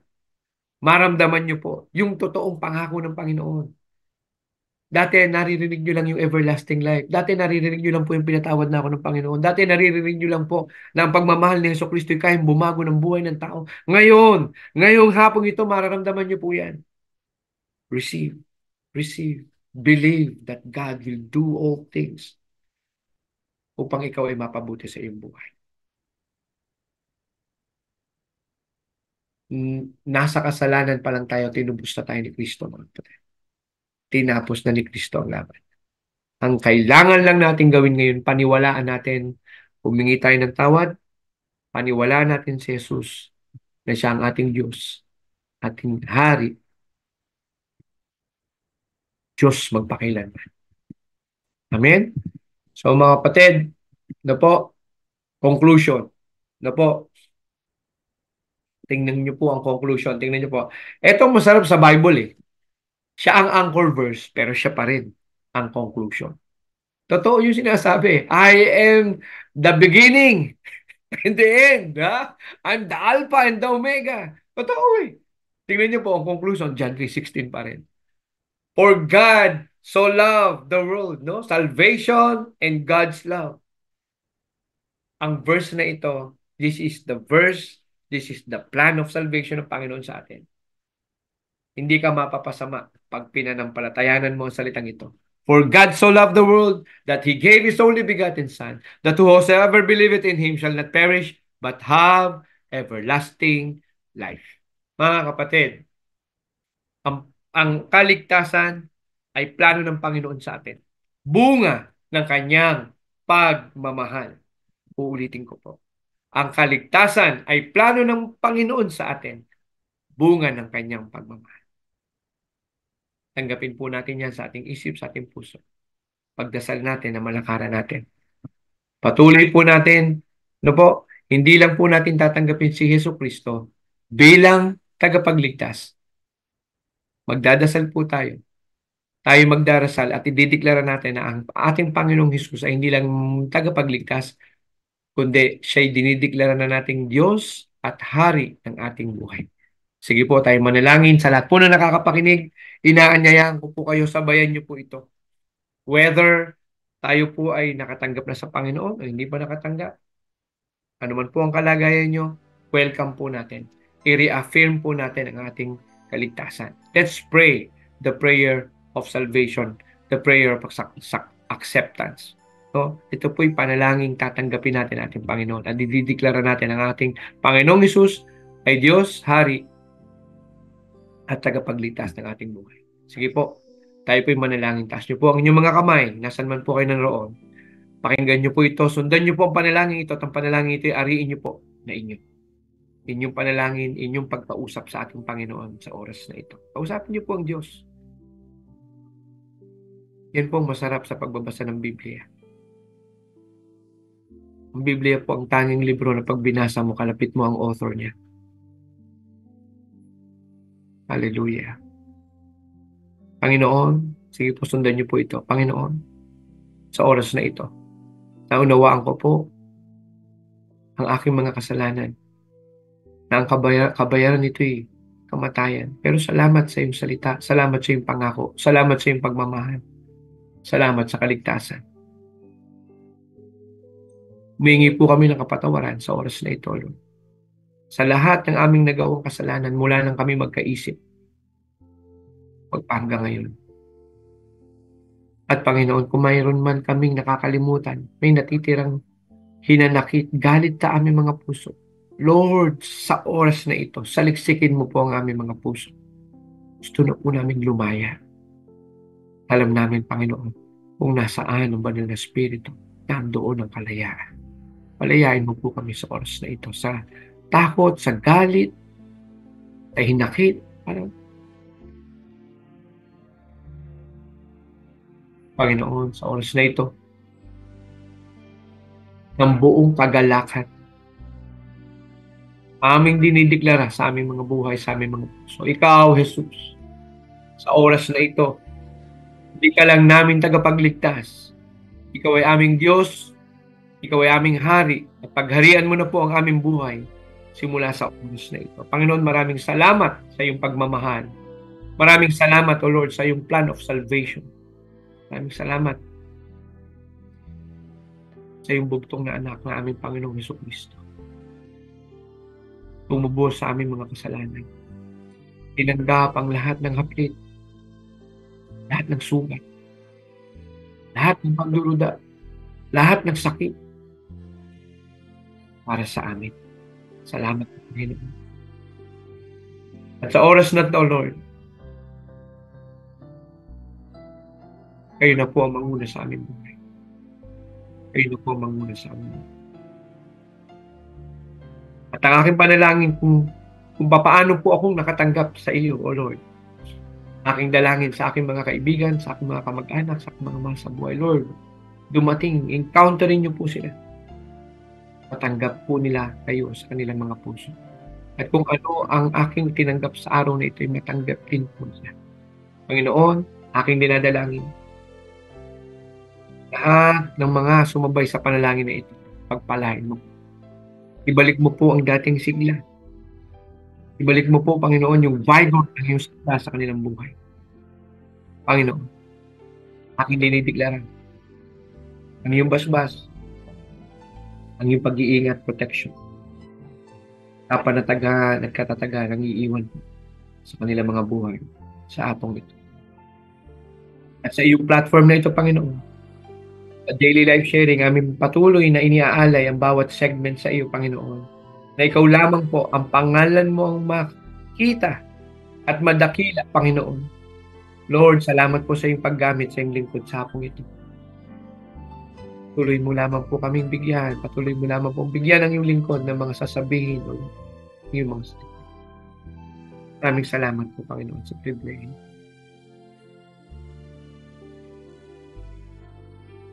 Maraming salamat. Sa hapong ito, mga kapatid, dalhin nyo sa ating samantalang paghiwa-hiwalay ang pangako at pagmamahal ng ating Panginoon. In the mighty name of Jesus Christ. Everybody say, Amen and Amen and Amen. Maraming pong salamat. Muli, ito po si Pastor Walter Faustino. Nag-iiwan po sa inyo ng kapanatagan, katatagan na naggagaling sa ating Panginoong Jesus. God bless po everyone.